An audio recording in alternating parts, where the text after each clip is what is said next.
시끄러운 세상은 잠시 내려놓고 글자의 작은 불빛과 함께 느린 시간을 걸어보는 시간.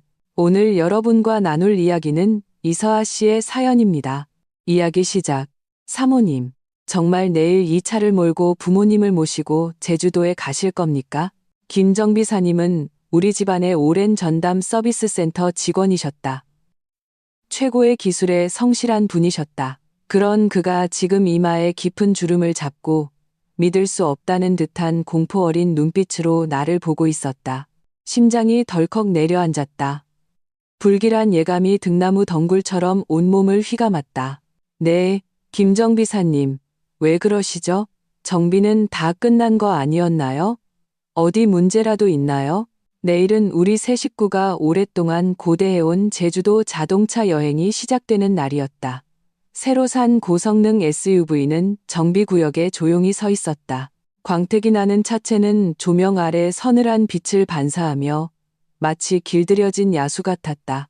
김정비사님은 주위를 한번 휙 둘러보고는 아무도 듣지 않는 것을 확인하고서야 거의 이를 갈며 말하듯 낮은 목소리로 속삭였다. 문제가 아주 큽니다. 사모님, 제가 방금 최종 점검을 하다가 이 차의 브레이크 시스템에 누가 손을 댄 것을 발견했습니다. 네? 나는 소스라치게 놀라 소리쳤다. 심장이 보이지 않는 손에 꽉 쥐어짜이는 듯했다. 손을 댔다니요.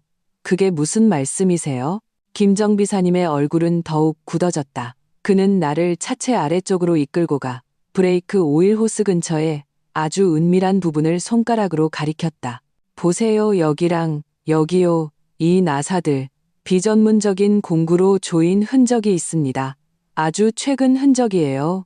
그리고 브레이크 오일 호스 자체에 아주 미세한 바늘로 작은 구멍을 낸 것 같습니다. 지금은 아주 천천히 새고 있는 상태라 시내에서 저속으로 운전할 때는 잘 못 느낄 겁니다. 기껏해야 브레이크 페달감이 좀 무뎌지는 정도겠죠. 하지만 그는 잠시 말을 멈추고 깊은 숨을 내쉬었다. 그의 눈에는 공포가 서려 있었다.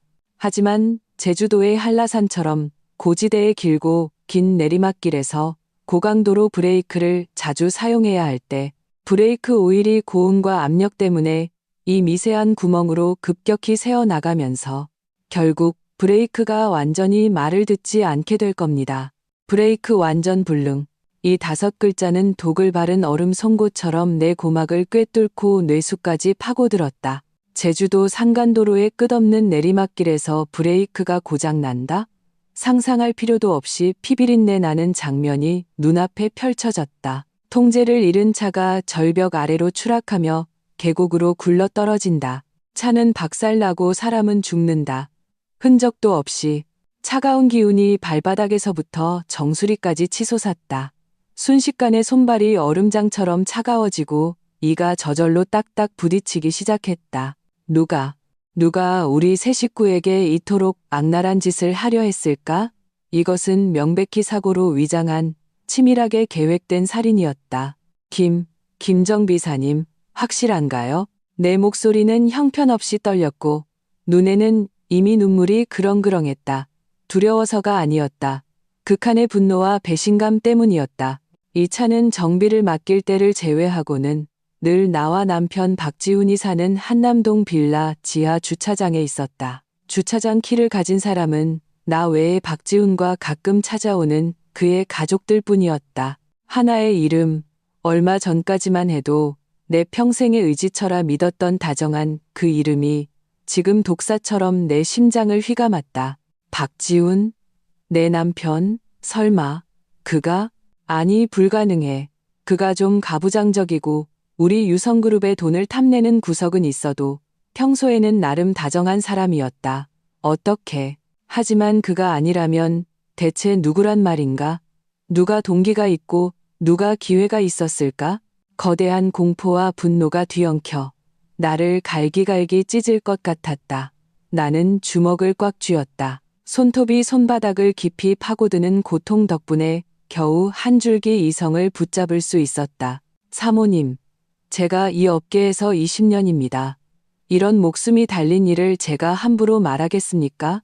김정 비사님은 초조한 듯 이마에 땀이 송골송골 맺혔다. 제가 몰래 명백한 흔적들을 사진으로 찍어두었고 새어나온 브레이크 오일 샘플도 채취했습니다. 이건 절대적으로 인위적인 겁니다. 게다가 수법이 아주 교묘해서 전문가가 아니면 절대 발견할 수 없어요. 제가 혹시나 해서 최종 점검을 하지 않았다면 내일 사모님 댁은 그는 뒷말을 잇지 않았지만 우리는 그 의미를 알았다. 나는 고개를 번쩍 들었다. 예전의 부드러움은 온데간데 없고 얼음장처럼 차가운 결의만이 남은 눈빛이었다. 당황하면 안 돼. 흐트러지면 안 돼. 부모님은 내일 출발만을 기다리고 계신다. 아무것도 모른 채 여행에 대한 기대로 부풀어 계신다. 내가 부모님을 지켜야 한다. 그리고 우리 목숨을 노리는 이 악마를 반드시 쫓아내야 한다. 김정 비사님. 내 목소리는 쉬어 있었지만 이상하리만치 단호했다. 신고해 주세요. 지금 바로 경찰에 신고해 주세요. 네? 신고요? 김정 비사님은 내가 이토록 단호할 줄은 몰랐던 모양이다. 네, 신고하세요. 이건 명백한 살인미수입니다. 나는 거의 이를 악물고 이 말을 내뱉었다. 현장과 증거를 잘 보존해 주세요. 제가 경찰과 함께 오기 전까지 이 차에는 아무도 손대지 못하게 해주세요. 말을 마친 나는 떨리는 손으로 휴대폰을 꺼냈다. 첫 번째 전화는 박지훈이 아닌 아버지께 바로 걸었다. 유성그룹의 총수 이진성 회장님께. 전화가 연결되자 아버지의 자애로운 목소리가 들려왔다. 서아야, 차는 찾았니? 내일 일찍 출발하자꾸나.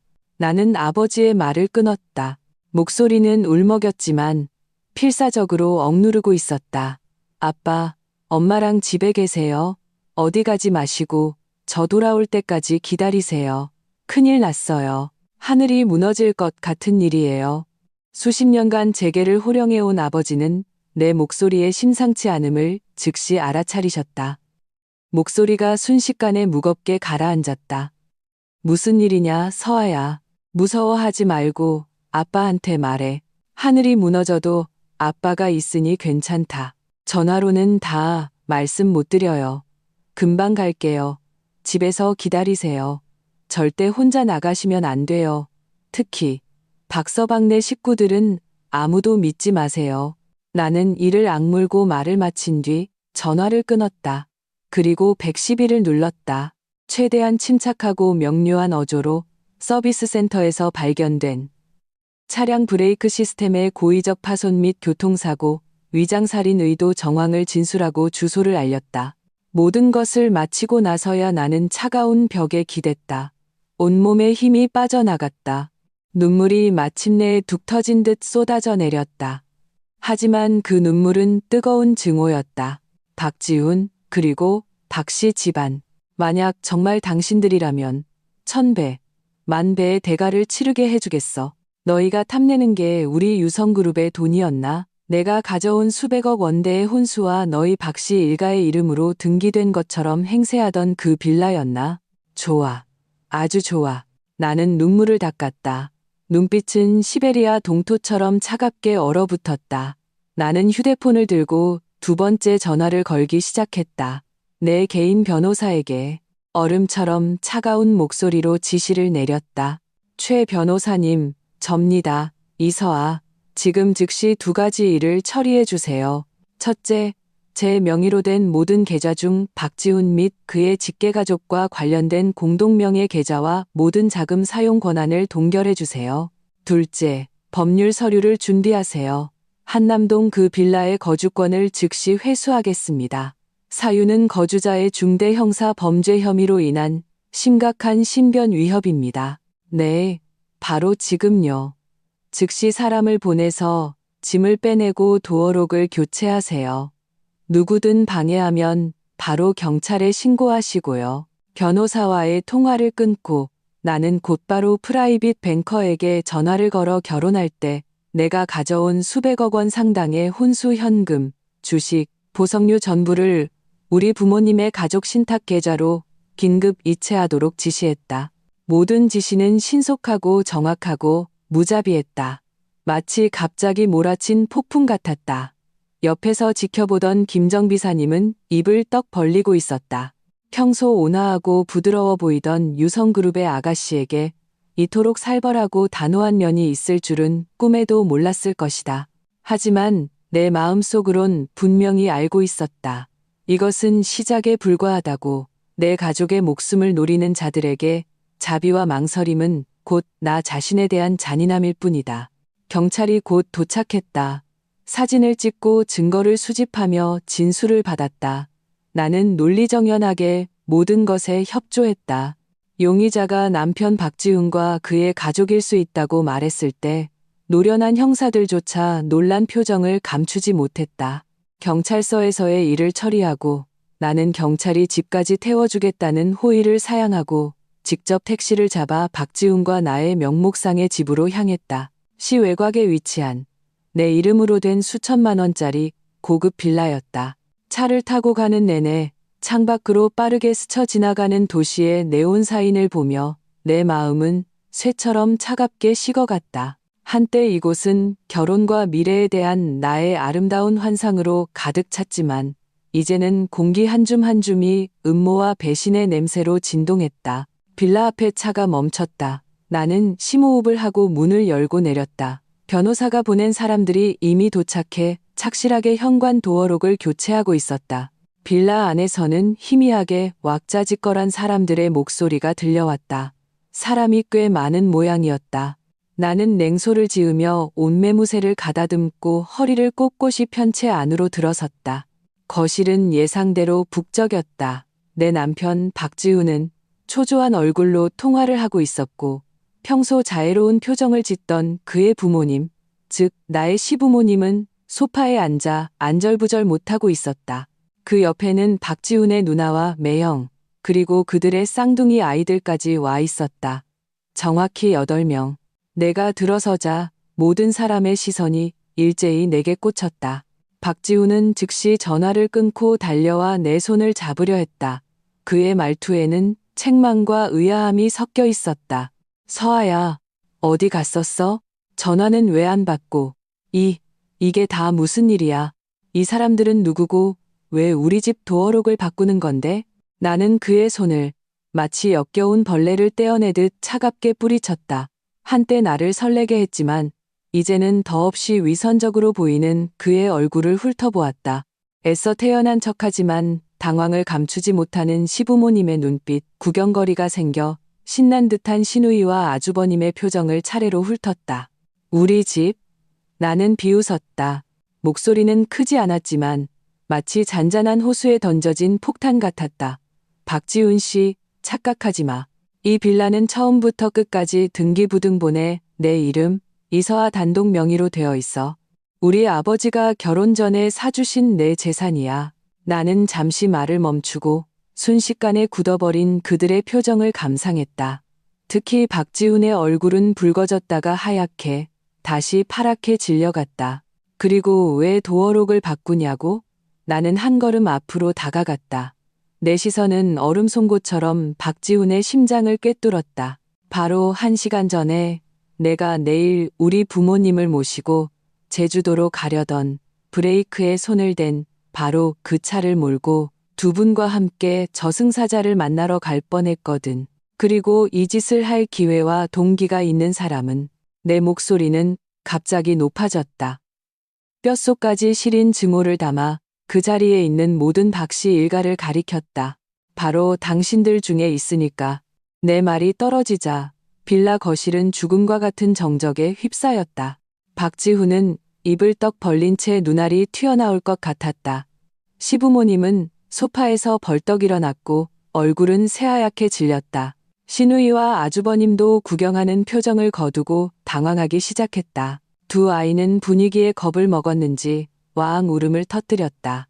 8명 모두가 완전히 얼어붙었다. 그리고 잠시 후 마치 끓는 기름에 찬물을 부은 것처럼 순식간에 난장판이 벌어졌다. 너 무슨 소리를 하는 거냐? 시어머니가 날카롭게 소리치며 떨리는 손으로 나를 가리켰다.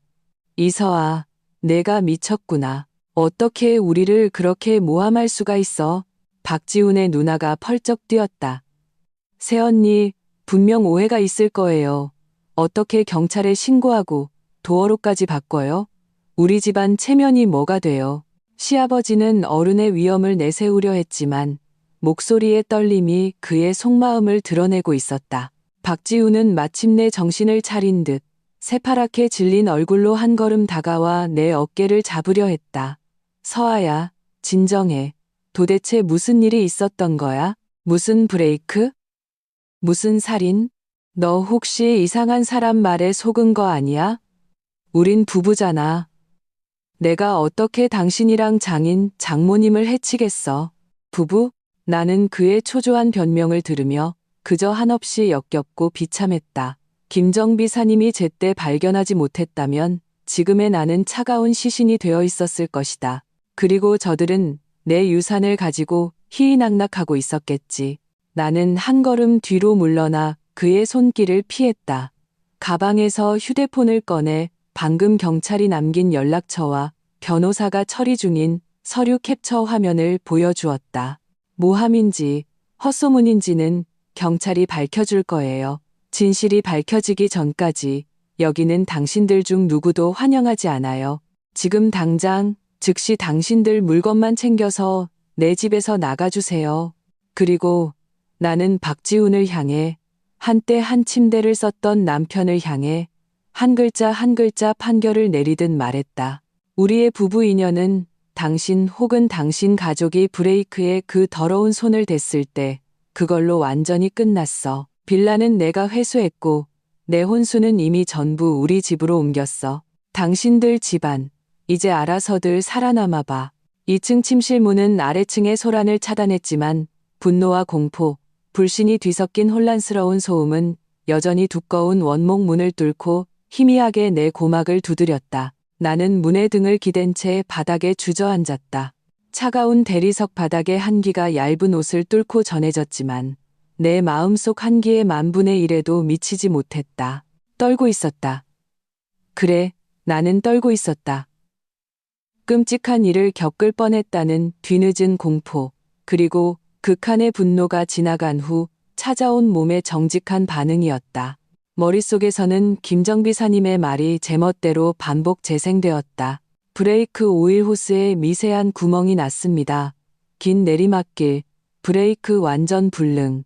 매번 그 말이 떠오를 때마다 마치 차가운 줄칼이 내 심장을 사정없이 긁어내는 듯했다. 아주 조금만, 정말 아주 조금만 늦었더라면 나와 이 세상에서 가장 소중한 두 사람이 가장 끔찍한 방식으로 이 세상에서 사라질 뻔했다. 그리고 이 모든 것을 계획한 악마는 아마도 아래층에서 무고함과 억울함을 연기하며 울부짖고 있는 저들 중 하나 혹은 전부일 것이다. 박지훈. 매일 내 옆에서 잠들고 나를 사랑한다고 속삭이던 그 남자는 이 일에서 어떤 역할을 했을까? 주범일까? 공범일까? 아니면 아무것도 모르는 장기 말이었을까? 아니, 그를 너무 순진하게 생각해서는 안 된다. 이 차는 서비스 센터를 제외하면 이 빌라의 주차장에서만 접촉이 가능했다. 주차장 키는 그와 그의 가족들도 가지고 있었다. 동기? 그들 모두에게 있었다. 우리 유성그룹의 재산은 거대한 고깃덩어리처럼 이미 오래 전부터 그들의 탐욕을 자극해왔다. 내가 너무 어리석었다. 소위 사랑과 결혼이라는 것에 눈이 멀어 그들이 그저 좀 속물적이고 탐욕스러울 뿐이라고 생각했다. 인간의 악의가 이토록 깊을 수 있다는 것은 상상조차 하지 못했다. 나는 심호흡을 하며 억지로 자신을 진정시켰다. 눈물은 이미 말라버렸다. 지금은 약해질 때가 아니다. 부모님은 집에서 초조하게 나를 기다리고 계신다. 나는 빨리 이곳의 난장판을 수습하고 그분들 곁으로 돌아가야 한다. 연세가 많으신 두 분은 이런 충격을 감당하기 힘드실 것이다. 나는 몸을 일으켜 창가로 다가갔다. 두꺼운 커튼 자락을 살짝 걷었다. 아래층 정원에는 변호사가 배치한 경호원들이 이미 자리를 잡고 억지로 들어오려 하거나 버티려는 사람들을 효과적으로 막고 있었다. 박지훈은 격앙된 목소리로 그들과 실랑이를 벌이고 있었고 그의 아버지는 옆에서 발을 동동 구르고 있었다. 그의 어머니와 누나는 땅을 치고 통곡하며 억울하게 당한 비련의 여주인공 연기를 하고 있었다. 쌍둥이 아이들은 겁에 질려 더 크게 울고 있었다. 참으로 아이러니하고 우스꽝스러운 광경이었다. 불과 몇 시간 전만 해도 이곳은 가화만사성이라는 거짓된 번영으로 가득 찼었는데 이제는 완전히 가면이 벗겨지고 그 아래에 추악한 계산이 드러났다. 나는 휴대폰을 꺼내 먼저 아버지께 전화를 걸어 안부를 전하고 이곳 상황을 간단히 설명하며 어머니와 함께 안심하시라고 말씀드렸다. 일이 처리되는 대로 바로 돌아가겠다고 했다. 아버지의 목소리는 많이 늙으신 듯 했지만 여전히 침착하고 힘이 있었다. 서아야, 무서워하지 마라. 아빠가 있다. 내 몸 잘 챙기고 독하게 마음먹어야 할 때는 절대 물으면 안 된다. 변호사랑 경호 인력, 내가 이미 더 보냈으니 곧 도착할 거다. 기억해라. 우리 유성가 사람은 아무에게나 당하는 양이 아니야. 아버지의 말씀은 내게 큰 힘이 되었다. 그렇다. 나는 혼자 싸우는 것이 아니다. 내 뒤에는 유성그룹 전체가 있다. 전화를 끊자 아래층에서 더 격렬한 다툼 소리가 들려왔다. 박지훈이 경호원들의 방어선을 뚫고 2층으로 올라와 나와 단판을 지으려 하는 듯했다. 그의 목소리는 흥분으로 갈라져 있었다. 이서아, 내려와. 똑바로 말해. 무슨 근거로 날 모함하는 거야? 왜 우리를 쫓아내는 건데? 내가 네 남편이야. 남편. 지금 그 단어가 얼마나 우습게 들리는지.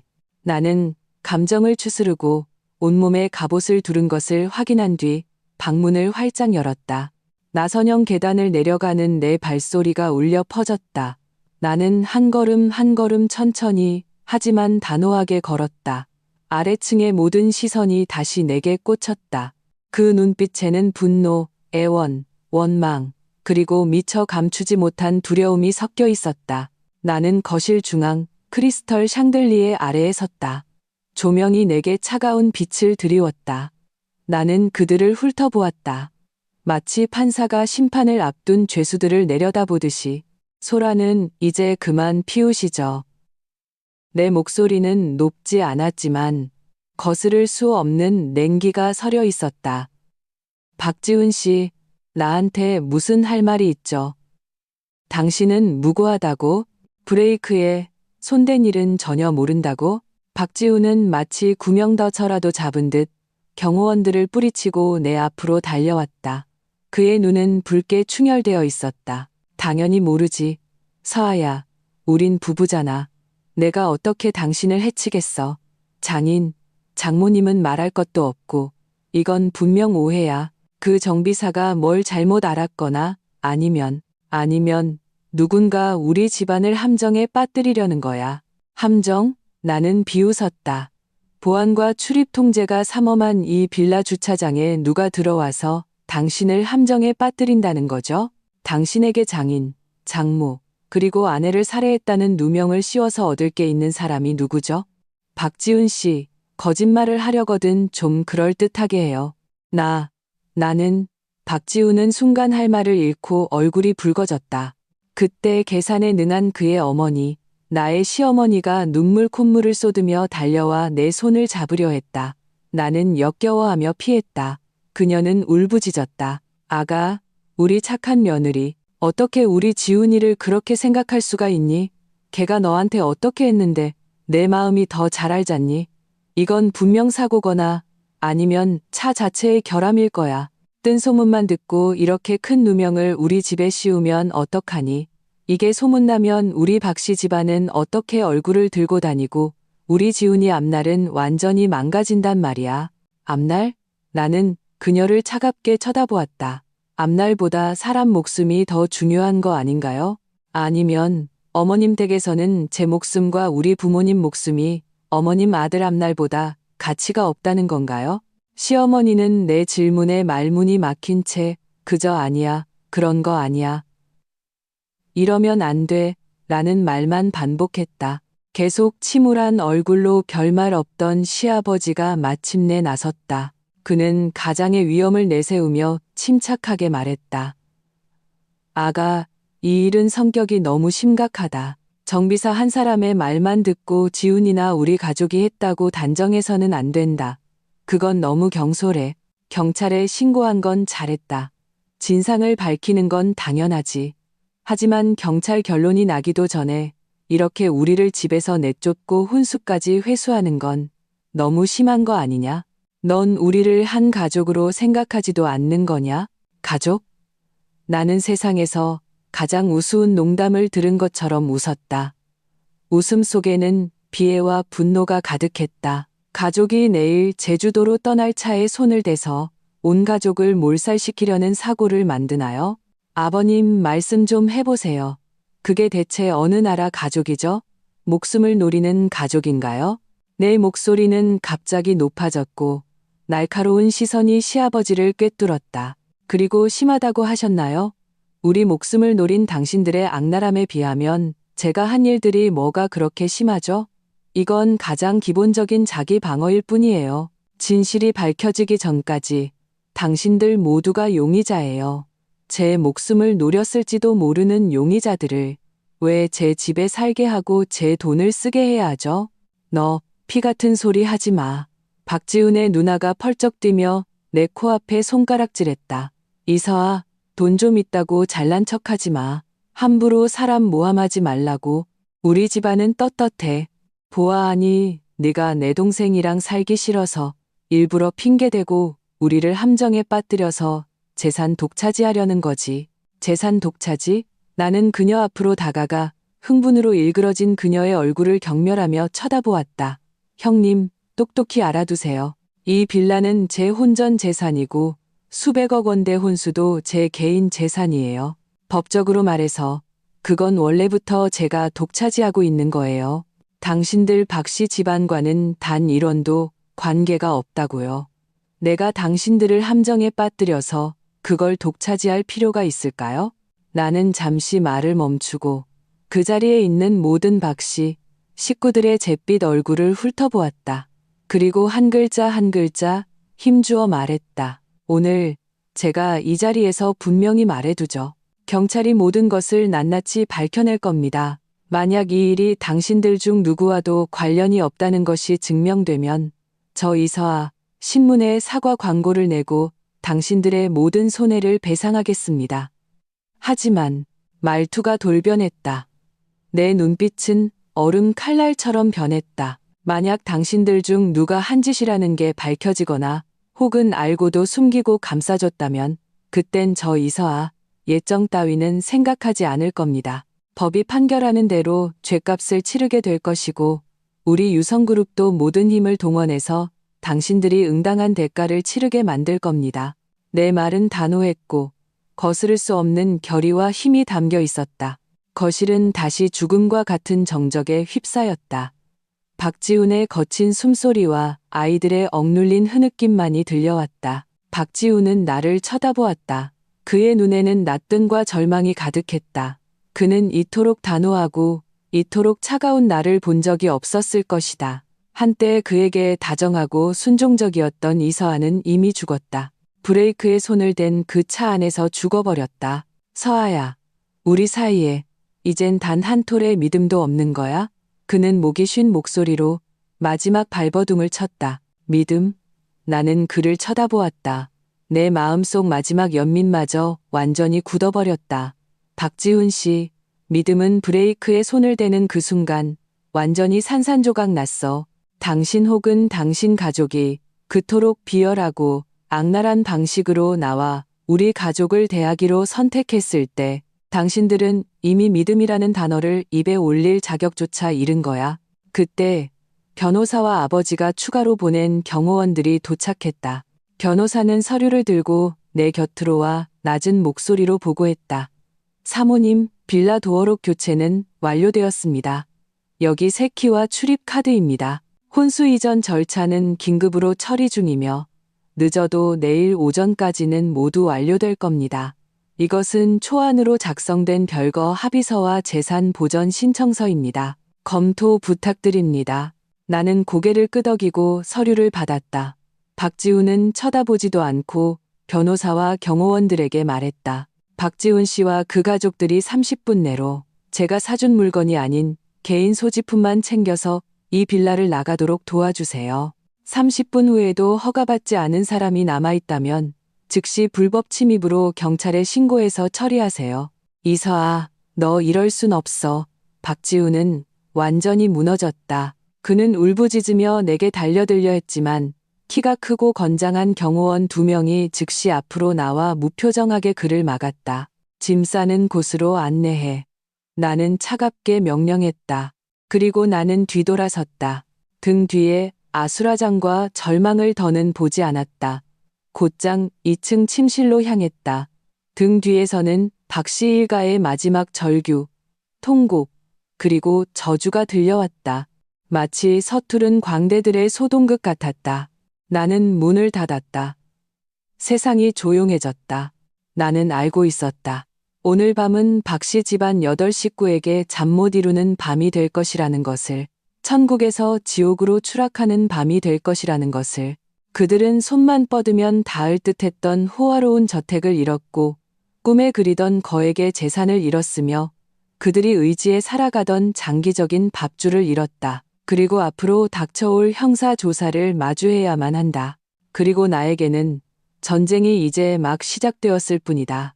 진범을 찾아내 그들이 대가를 치르게 하고 내 가족을 지키는 것, 그것이 앞으로 가장 중요한 일이었다. 나는 창가로 다가가 아래층에서 박씨 일가가 상갓집 개처럼 경호원들의 감시 아래 초라하게 짐을 챙기는 모습을 내려다 보았다. 그리고 빌라 대문 밖으로 쫓겨나는 모습까지. 박지우는 뒤돌아 빌라를 바라보았다. 그의 눈빛에는 미련과 원망이 가득했다. 나는 커튼을 쳤다. 이 모든 것을 차단했다. 마음속에는 상상했던 통쾌함 대신 차가운 황량함만이 가득했다. 하지만 나는 강해져야만 했다. 휴대폰을 들고 암호화된 번호로 전화를 걸었다. 전화기 저편에서 침착한 남자의 목소리가 들려왔다. 아가씨, 박 실장입니다. 박 실장님, 저예요. 박 실장은 아버지께서 가장 신뢰하는 경호팀장이자 내가 드러내놓고 조사하기 힘든 일들을 암암리에 처리해주는 사람이었다. 몇 사람 좀 조사해주세요. 신속하고 은밀하게요. 박지훈의 최근 3개월간 모든 통화 기록, 계좌 거래 내역, 동선을 집중적으로 파악해주세요.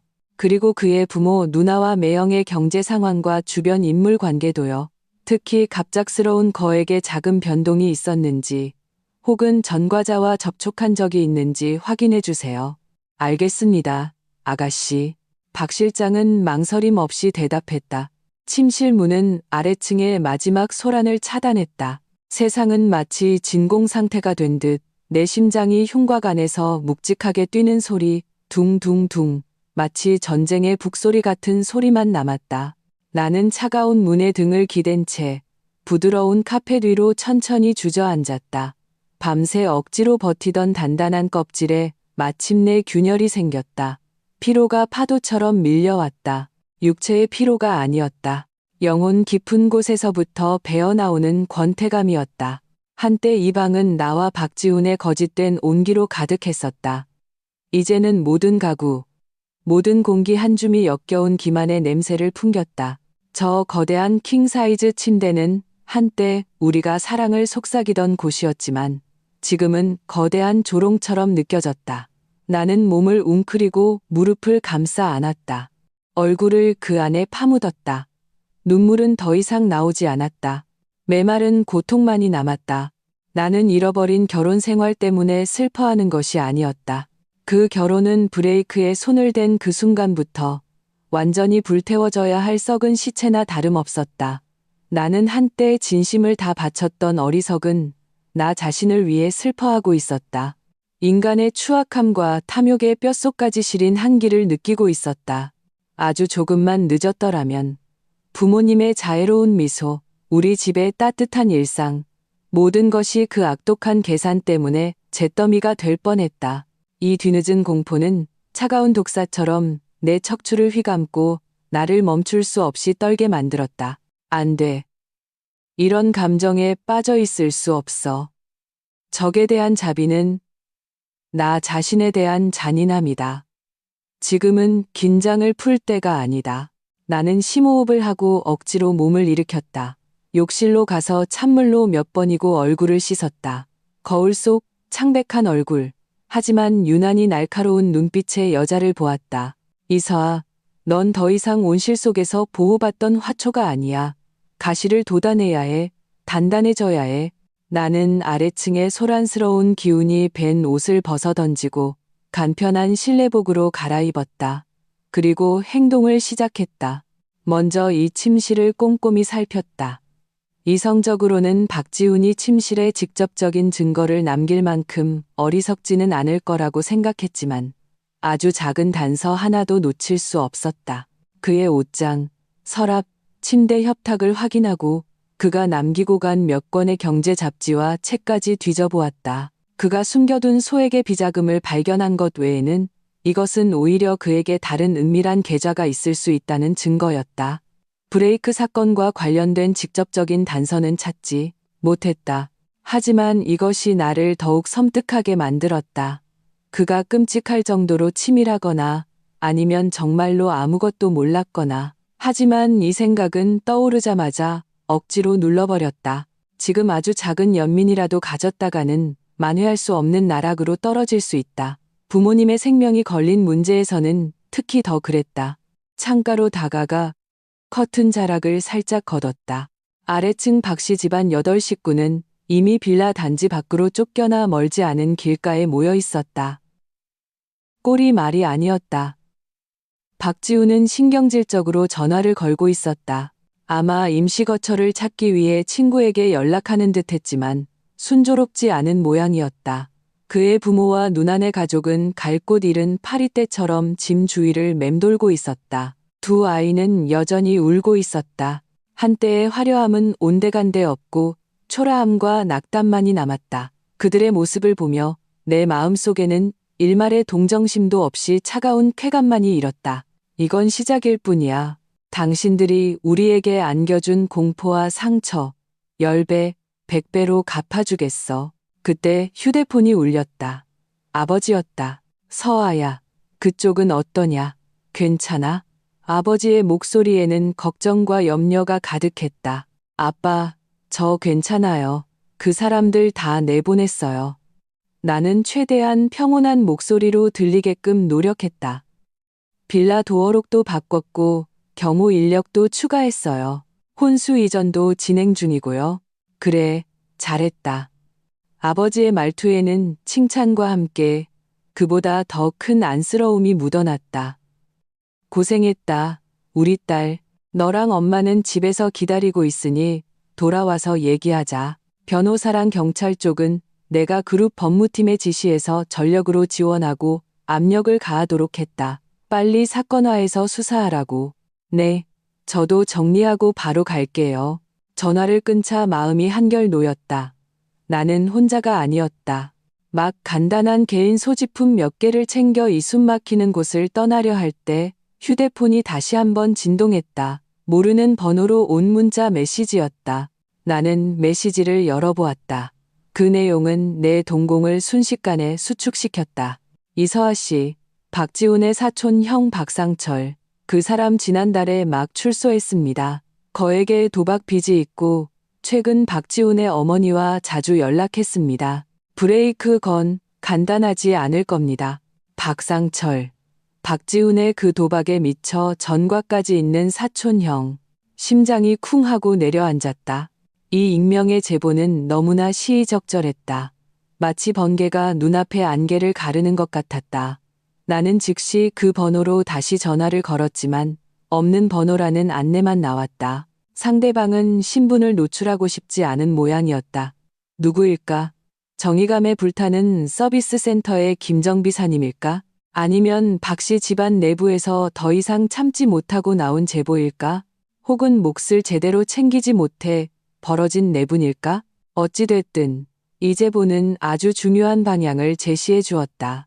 박지훈의 어머니, 나의 시어머니. 평소에는 그저 계산적이고 작은 이익에 집착하는 시장 아낙네처럼 보였다. 그녀가 이렇게 치밀한 일을 계획할 능력이 있을까? 하지만 막 출소해서 돈이 급하고 수단과 방법을 가리지 않을 조카 박상철이 합세한다면 동기, 도박 빚, 재산에 대한 탐욕, 능력 전과가 있는 박상철은 뒷골목에 잡다한 인물들을 알 수도 있다. 기회, 시어머니를 통해 주차장 키를 얻는다. 모든 것이 연결되는 듯했다. 이 그림에서 박지훈의 역할은 오히려 모호해질 수 있었다. 그는 이 사실을 알고 있었을까? 아니면 어머니와 사촌형에게 이용당한 장기 말이었을까? 하지만 이 생각은 박지훈에 대한 내 증오를 조금도 누그러뜨리지 못했다. 그가 주범이 아니더라도 남편으로서 자기 가족의 살인에 가까운 행위를 전혀 눈치채지 못했거나 혹은 눈치챘음에도 묵인하고 방조했다면 그 또한 용서받을 수 없는 공범이다. 나는 즉시 이 익명 제보와 나의 추측을 암호화된 통신 앱을 통해 박 실장에게 보냈다. 박상철이 출소한 후의 행적, 통화 기록, 그리고 시어머니와의 모든 접점을 집중적으로 조사하라고 지시했다. 모든 것을 마친 뒤 나는 간단한 짐을 들고 한때 집이라 불렸던 이곳을 마지막으로 둘러보았다. 이곳은 거짓된 추억으로 가득했다. 이제부터 이곳은 나에게 그저 완벽하게 소독하고 청소해야 할 하나의 부동산일 뿐이다. 계단을 내려가자 경호원들이 공손하게 문을 열어주었다. 밤바람이 얼굴을 스치며 약간의 서늘함을 가져왔지만 혼란스러웠던 내 머리는 오히려 맑아졌다. 집에서 보낸 차에 올라탔다. 운전기사는 부드럽게 부모님 댁으로 차를 몰았다. 나는 창밖으로 빠르게 스쳐 지나가는 야경을 보았다.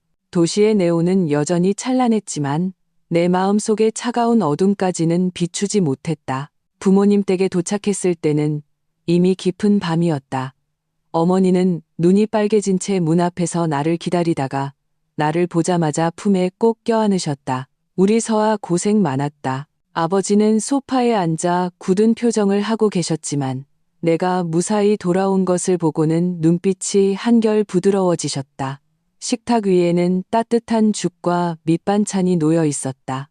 아빠, 엄마, 저 괜찮아요. 나는 두 분을 너무 걱정시키고 싶지 않아 억지로 미소를 지었다. 우리는 자리에 앉았다. 나는 오늘 밤 빌라에서 있었던 모든 일과 익명의 문자를 받은 것, 그리고 박상철에 대한 추측까지 모두 부모님께 말씀드렸다.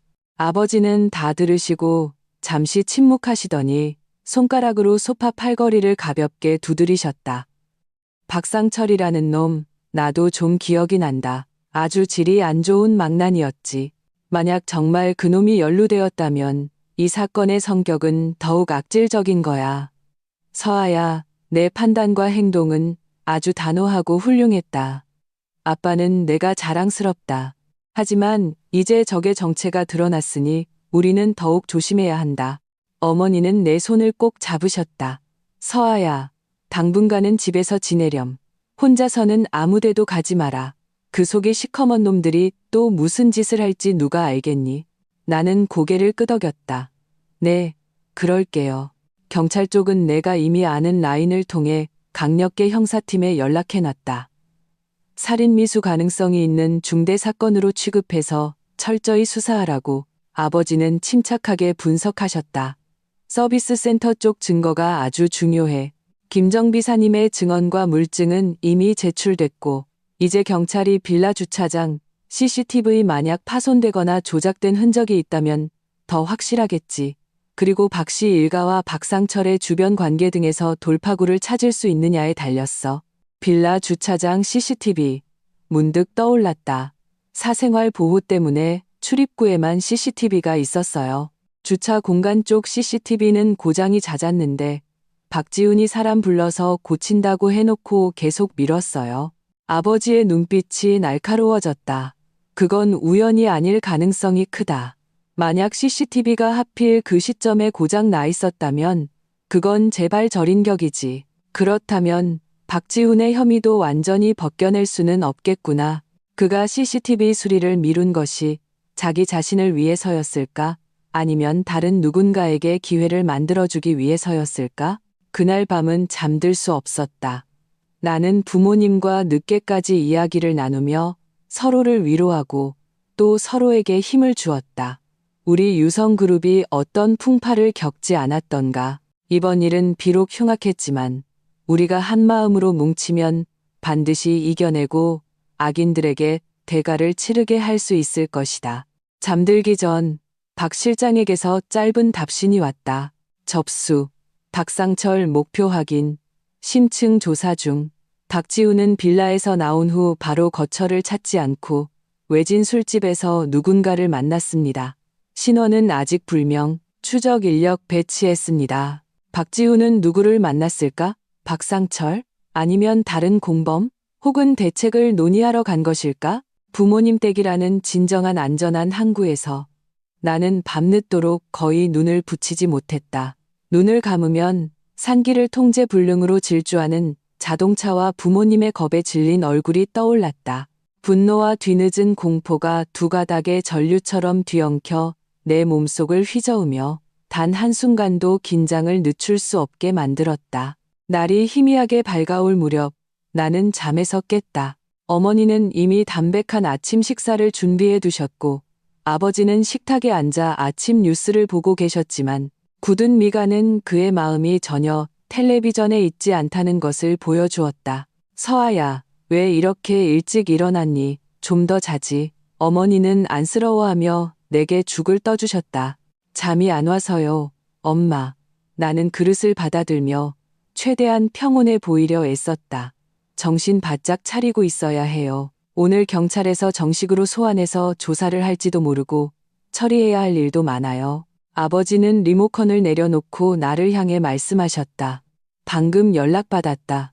강력계에서 정식으로 사건으로 접수했다고 하더구나. 혐의는 위험한 방법으로 공공의 안전을 위협한 죄, 그리고 고의 살인 미수, 죄목이 아주 무겁다.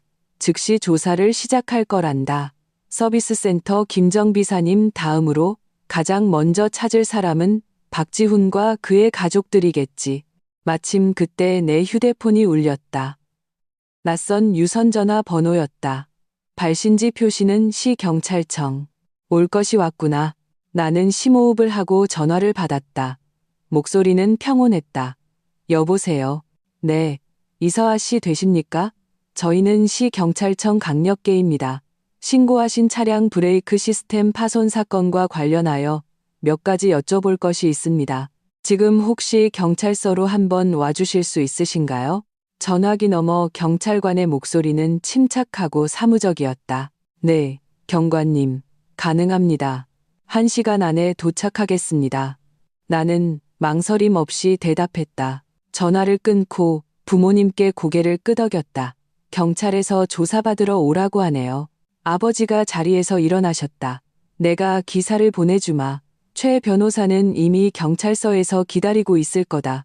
기억해라. 있는 그대로 진술하되 박상철에 대한 익명 제보건은 일단 추측이라고만 강조하고 경찰이 직접 조사하게끔 유도해라. 네, 알겠습니다. 어머니는 걱정스러운 얼굴로 내 옷깃을 여며주셨다. 무서워하지 마라, 딸아. 이치가 있으면 어디서든 당당한 법이다. 1시간 후 나는 시경찰청 강력계 조사실에서 이 사건을 담당한 박 팀장과 기록 담당 경찰관을 마주했다. 내 위임 변호사인 최 변호사도 곁에 함께했다. 박 팀장은 40대 중반으로 눈빛이 날카로운 것이 노련한 베테랑 형사처럼 보였다. 조사는 매우 상세하게 진행되었다. 나는 제주도 자동차 여행 계획부터 시작해서 서비스 센터에 차를 찾으러 갔을 때 김정비사님의 발견, 나의 신고와 그 이후의 조치들 빌라 회수, 혼수 이전, 그리고 박 씨 일가, 특히 박지훈에 대한 의심의 근거 주차장 접근 가능성, 동기 등까지 명료하고 조리 있게 진술했다.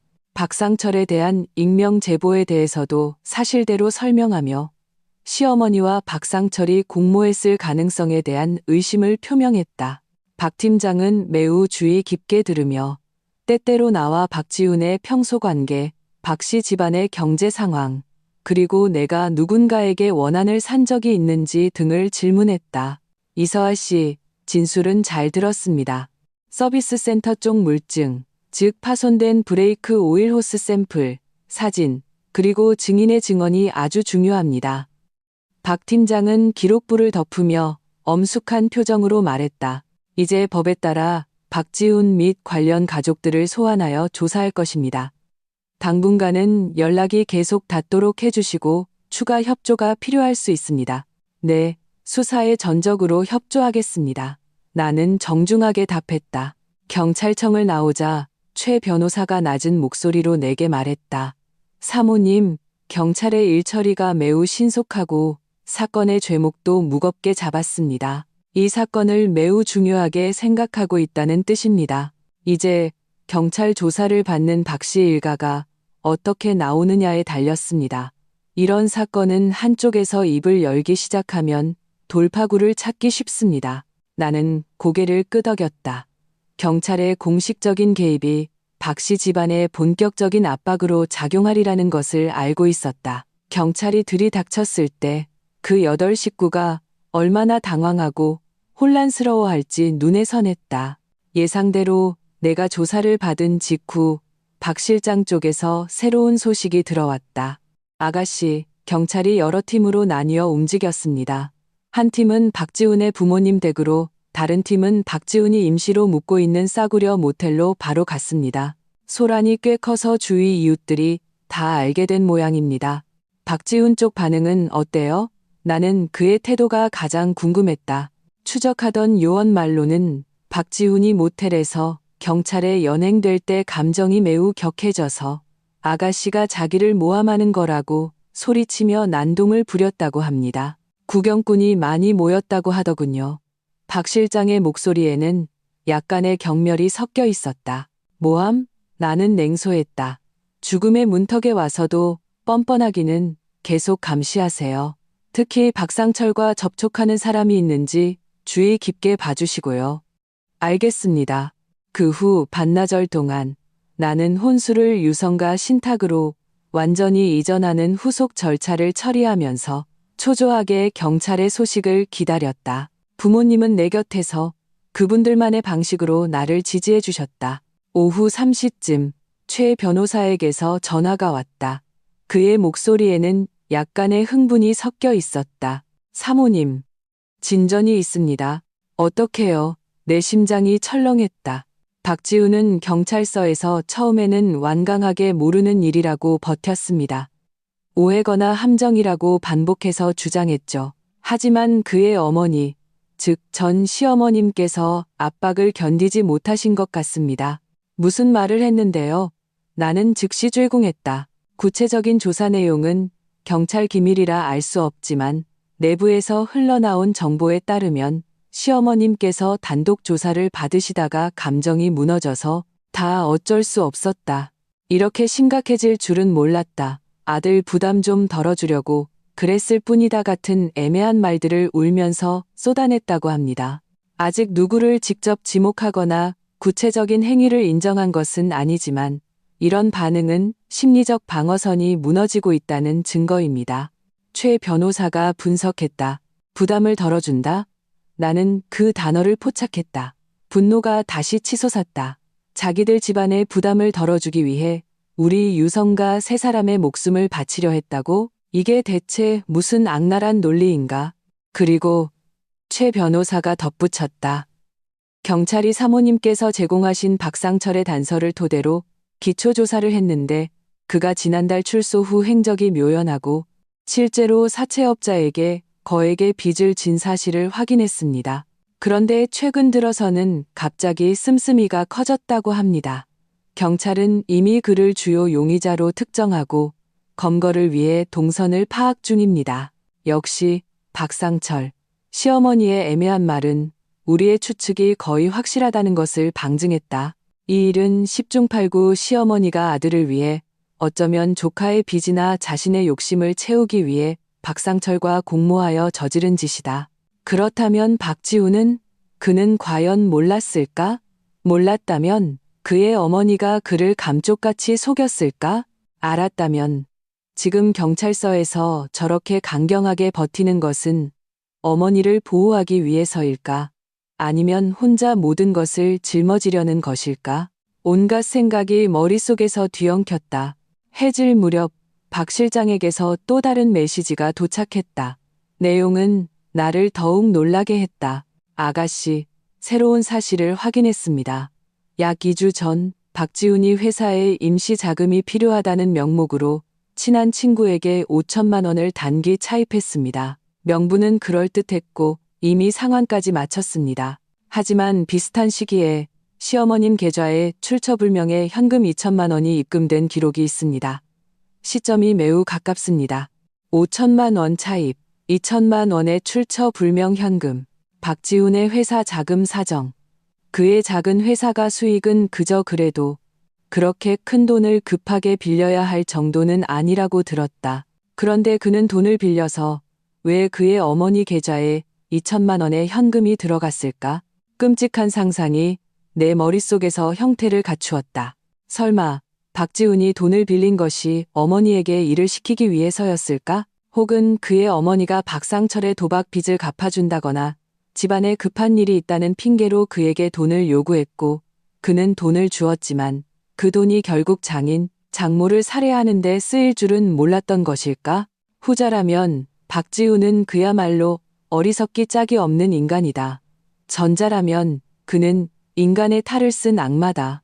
어느 쪽이든 그는 이 사건과 무관하지 않다. 나는 즉시 이 새로운 단서를 최 변호사에게 전달하여 경찰에 알리도록 했다. 이것은 경찰이 박지훈과 시어머니를 신문하는데 새로운 방향을 제시해 줄 것이 분명했다. 역시나 밤 8시쯤 최 변호사에게서 다시 전화가 왔다. 목소리는 더욱 확신에 차 있었다. 사모님, 좋은 소식입니다. 경찰이 박상철의 혐의와 그 2천만 원 현금의 의혹 등 외부 조사 증거 일부를 제시하자 시어머님의 심리적 방어선이 완전히 무너졌습니다. 아직 모든 것을 자백한 것은 아니지만 더 이상 모르는 일이라고 버티지 못하고 모든 책임을 박상철에게 떠넘기기 시작했다고 합니다. 자신은 그냥 집안이 힘들다고 푸념 몇 마디 했을 뿐인데 박상철이 멋대로 오해하고 행동한 것이라고요. 아직 발버둥 치고는 있지만 허점이 너무 많습니다. 박지훈은요? 나는 휴대폰을 꽉 쥐었다. 박지훈의 태도도 약간 누그러졌지만 아직은 버티고 있습니다. 하지만 경찰이 그의 어머니가 연루되었을 가능성과 그녀가 심리적으로 무너졌다는 사실을 언급하자 매우 충격받고 당황하는 기색이 역력했다고 합니다. 아마 정말로 모든 것을 알지는 못했을 수도 있지만 그렇다고 전혀 몰랐던 것도 아닌 것 같습니다. 최 변호사가 판단했다.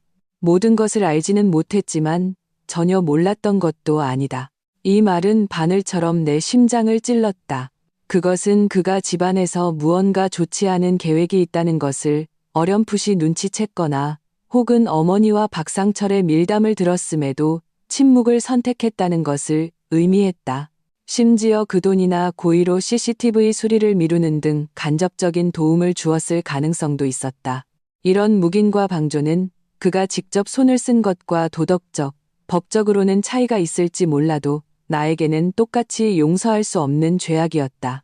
그날 밤 경찰은 법에 따라 시어머니에 대해 형사 입건하여 구속영장을 신청했고 도주 중인 박상철에 대해서는 전국에 수배령을 내렸다. 박지훈은 장시간의 조사 끝에 일단 귀가 조치되었지만 수시 소환에 응해야 하며 시를 벗어날 수 없다는 명령을 받았다. 소문은 날개를 단 듯 퍼져나갔다. 재벌가 며느리의 끔찍한 사고 위기, 시댁, 살인미수 혐의, 수백억 혼수가 부른 핏빛 비극, 브레이크 게이트, 진실은 미궁 속으로 온갖 자극적인 제목들이 지역 인터넷 커뮤니티와 소셜미디어를 도배하기 시작했다. 나는 이것이 여론전의 시작임을 알았다. 박씨 집안은 살아남기 위해 어떻게든 여론을 호도하고 심지어 내게 더러운 물을 끼얹으려 할 것이다. 하지만 나는 이미 준비가 되어 있었다. 나는 유성그룹 홍보팀에 상시 대기하도록 지시하고 필요할 때 진실의 일부를 공개하여 여론을 이끌 준비를 했다. 동시에 최 변호사에게는 박지훈이 결혼 기간 동안 저지른 과오에 대한 증거들, 우리 집안을 험담하고 내 재산을 통제하려 했던 녹음, 파일과 메신저 대화 기록 등을 만일의 사태에 대비해 준비하도록 했다. 시어머니의 구속 소식과 함께 몰아친 여론의 폭풍은 이미 끓어오르던 연못에 거대한 돌덩이를 던진 격이었다. 경찰이 수사상의 이유로 외부 공개를 최소화했지만 재벌가 살인 미수, 고부 갈등, 수백억 혼수 같은 키워드들은 피냄새를 맡은 상어떼처럼 언론과 1인 미디어들을 끌어모으기에 충분했다. 다음 날 아침, 온갖 가공되고 과장되고 심지어 왜곡된 기사들이 인터넷을 뒤덮기 시작했다. 어떤 기사는 수백억 며느리의 제주도 여행, 죽음의 덫이었다. 악독한 시어머니의 등 뒤 칼날이라며 자극적인 제목을 달았고, 어떤 기사는 결혼인가 무덤인가 브레이크 게이트로 본 재벌가 혼맥의 비극이라며 심각한 척했다. 심지어 일부 삼류 매체들은 내가 성격이 강하고 시댁을 박대해서 화를 자초했다는 둥, 내가 외도를 해서 시선을 돌리려 한다는 둥 허무맹랑한 소설을 써대며 박씨 집안을 옹호하려 들었다. 휴대폰에 뜨는 이 쓰레기 같은 기사들을 보며 나는 온몸이 부들부들 떨렸다. 이 배후에 박씨 집안이 마지막 발악을 하며 여론을 호도하고 있다는 것을 알았다. 어쩌면 박지훈의 누나나 매형이 뒤에서 조종하고 있을지도 모른다. 서아야, 그런 쓰레기 기사들은 신경 쓰지 마라. 아버지가 따뜻한 우유 한 잔을 내 앞에 놓아주시며 굳은 얼굴로 말씀하셨다. 여론전은 피할 수 없는 거다. 이미 그룹 홍보팀에 지시했다. 주류 언론들이 객관적으로 보도하도록 유도하고 동시에 허위 사실을 유포하는 매체와 개인에 대해서는 증거를 수집해서 법적 조치를 준비하라고. 어머니도 분개하셨다. 세상에 검은 걸 희다고 우길 셈인가. 경찰이 사건으로 접수하고 사람까지 잡아갔는데 저렇게 뻔뻔하게 거짓말을 하다니. 나는 억지로 자신을 진정시키고 심호흡을 했다. 아빠, 엄마, 저런 인간들 때문에 화내는 건 의미 없어요. 하지만 우리가 수비만 할 수는 없어요. 나는 휴대폰을 꺼내 이전에 저장해둔 녹음 파일 하나를 재생했다. 약 반년 전, 박지훈이 한 번은 술에 취해 말다툼 중에 장인어른이 나를 무시한다. 유성그룹의 대릴사위로 들어와서 개처럼 산다. 조만간 유성그룹의 자원을 전부 박씨 집안 것으로 만들겠다고 떠들었던 내용이었다. 그때 나는 상처받았지만 집안 망신이라는 어리석은 생각에 녹음만 해두고 덮어두었다. 이제 이 녹음 파일이 유용하게 쓰일 때가 왔다. 최 변호사님, 나는 전화를 걸었다.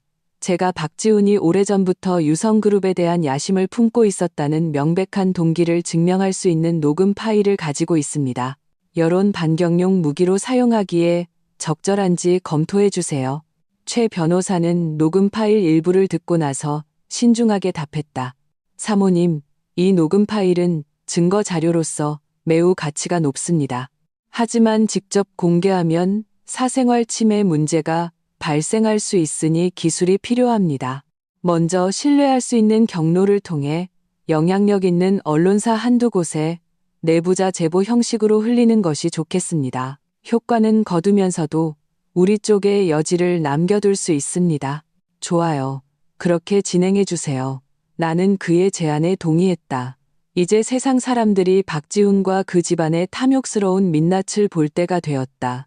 여론 대응을 마친 후 나는 진짜 타격은 실질적인 부분에 있어야 한다는 것을 알았다. 박씨 집안이 이토록 무모할 수 있었던 것은 박지훈이 간신히 유지하던 작은 회사와 결혼을 통해 유성그룹에서 얻어낸 각종 보이지 않는 혜택들 덕분이었다. 나는 아버지를 향해 단호한 눈빛으로 말했다. 박지훈의 그 선샤인 테크요. 지난 몇 년간 우리 유성그룹 자회사들의 하청 물량으로 연명해온 거 맞죠?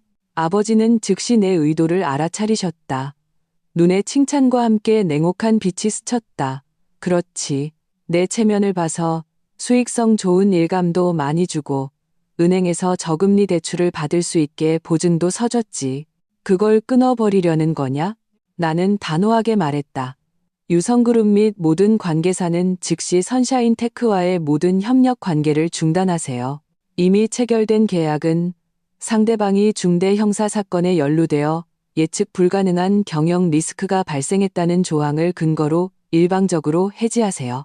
협력은행에도 통보해서 유성그룹이 더 이상 선샤인 테크의 어떤 대출에도 보증을 서지 않겠다고 알리세요. 이 콤비네이션 펀치는 치명적일 것이다.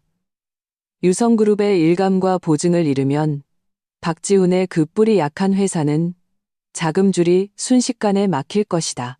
은행의 대출금 상환 압박, 협력업체의 대금 지급 요구, 며칠 버티지 못하고 완전히 파산할 것이다. 좋다. 아버지는 망설임 없이 즉시 전화를 들어 그룹 CEO와 법무팀장에게 지시를 내렸다. 유성그룹이라는 거대한 상업기계가 즉시 효율적으로 움직이기 시작했다. 아니나 다를까 그날 오후 박지훈 쪽은 발칵 뒤집혔다. 먼저 박 실장의 보고가 들어왔다. 아가씨, 박지훈이 회사 재무팀장에게서 긴급 전화를 받았습니다. 유성그룹이 갑자기 모든 협력을 일방적으로 중단하고 계약 위반 책임을 묻겠다고 통보했고 은행에서도 대출금 조기 상환을 통지했다고 합니다. 박지훈은 전화기 너머로 완전히 무너져서 아가씨를 향해 무정하고 의리 없다고 욕설을 퍼부었다고 합니다. 무정하고 의리 없다? 나는 냉소했다. 사람 목숨을 노리는 당신들의 의리에 비하면 내가 한 건 아무것도 아니지. 곧이어 내 휴대폰이 울렸다. 박지훈이었다. 화면에 뜬 한때 너무나 익숙했던 그 번호를 보자 지금은 그저 역겨울 뿐이었다. 나는 그대로 전화를 끊고 그의 모든 연락처를 차단했다. 하지만 그는 포기하지 않고 자기 누나의 휴대폰으로 계속 전화를 걸어왔다. 나는 잠시 망설이다가 전화를 받았다. 그가 또 무슨 추태를 부릴지 들어보고 싶었다. 전화기 저편에서 즉시 박지훈의 분노에 찬 거의 광기에 가까운 고함이 터져 나왔다. 이서아, 이 독한 년, 아주씨를 말리려고 작정을 했구나. 우리 엄마는 경찰에 잡혀가고 내 회사는 너 때문에 망하게 생겼어. 이제 만족하냐? 내가 말했지. 나는 브레이크 건은 안 했다고. 나는 전혀 몰랐다고. 다 박상철 그 개자식이 아니면 우리 엄마가 정신이 나가서 저지른 일일 거야. 그런데 왜 모든 책임을 나한테 뒤집어 씌우는 건데? 우리가 부부였던 정이 있는데 어떻게 이렇게 한 점의 미련도 없이 굴 수가 있어. 정, 나는 차갑게 입을 열었다. 목소리에는 일말의 감정도 실려 있지 않았다. 박지훈 씨, 당신 어머니와 박상철이 브레이크에 손을 댈 때 나한테 정을 따졌나? 당신이 그 일을 묵인하고 어쩌면 간접적으로 도왔을지도 모를 때 나한테 정을 따졌어? 당신 가족과 그 쓰레기 언론들이 인터넷에서 나를 모함할 때 나한테 정을 따졌냐고? 나는 잠시 말을 멈추고 더욱 차가운 어조로 말했다.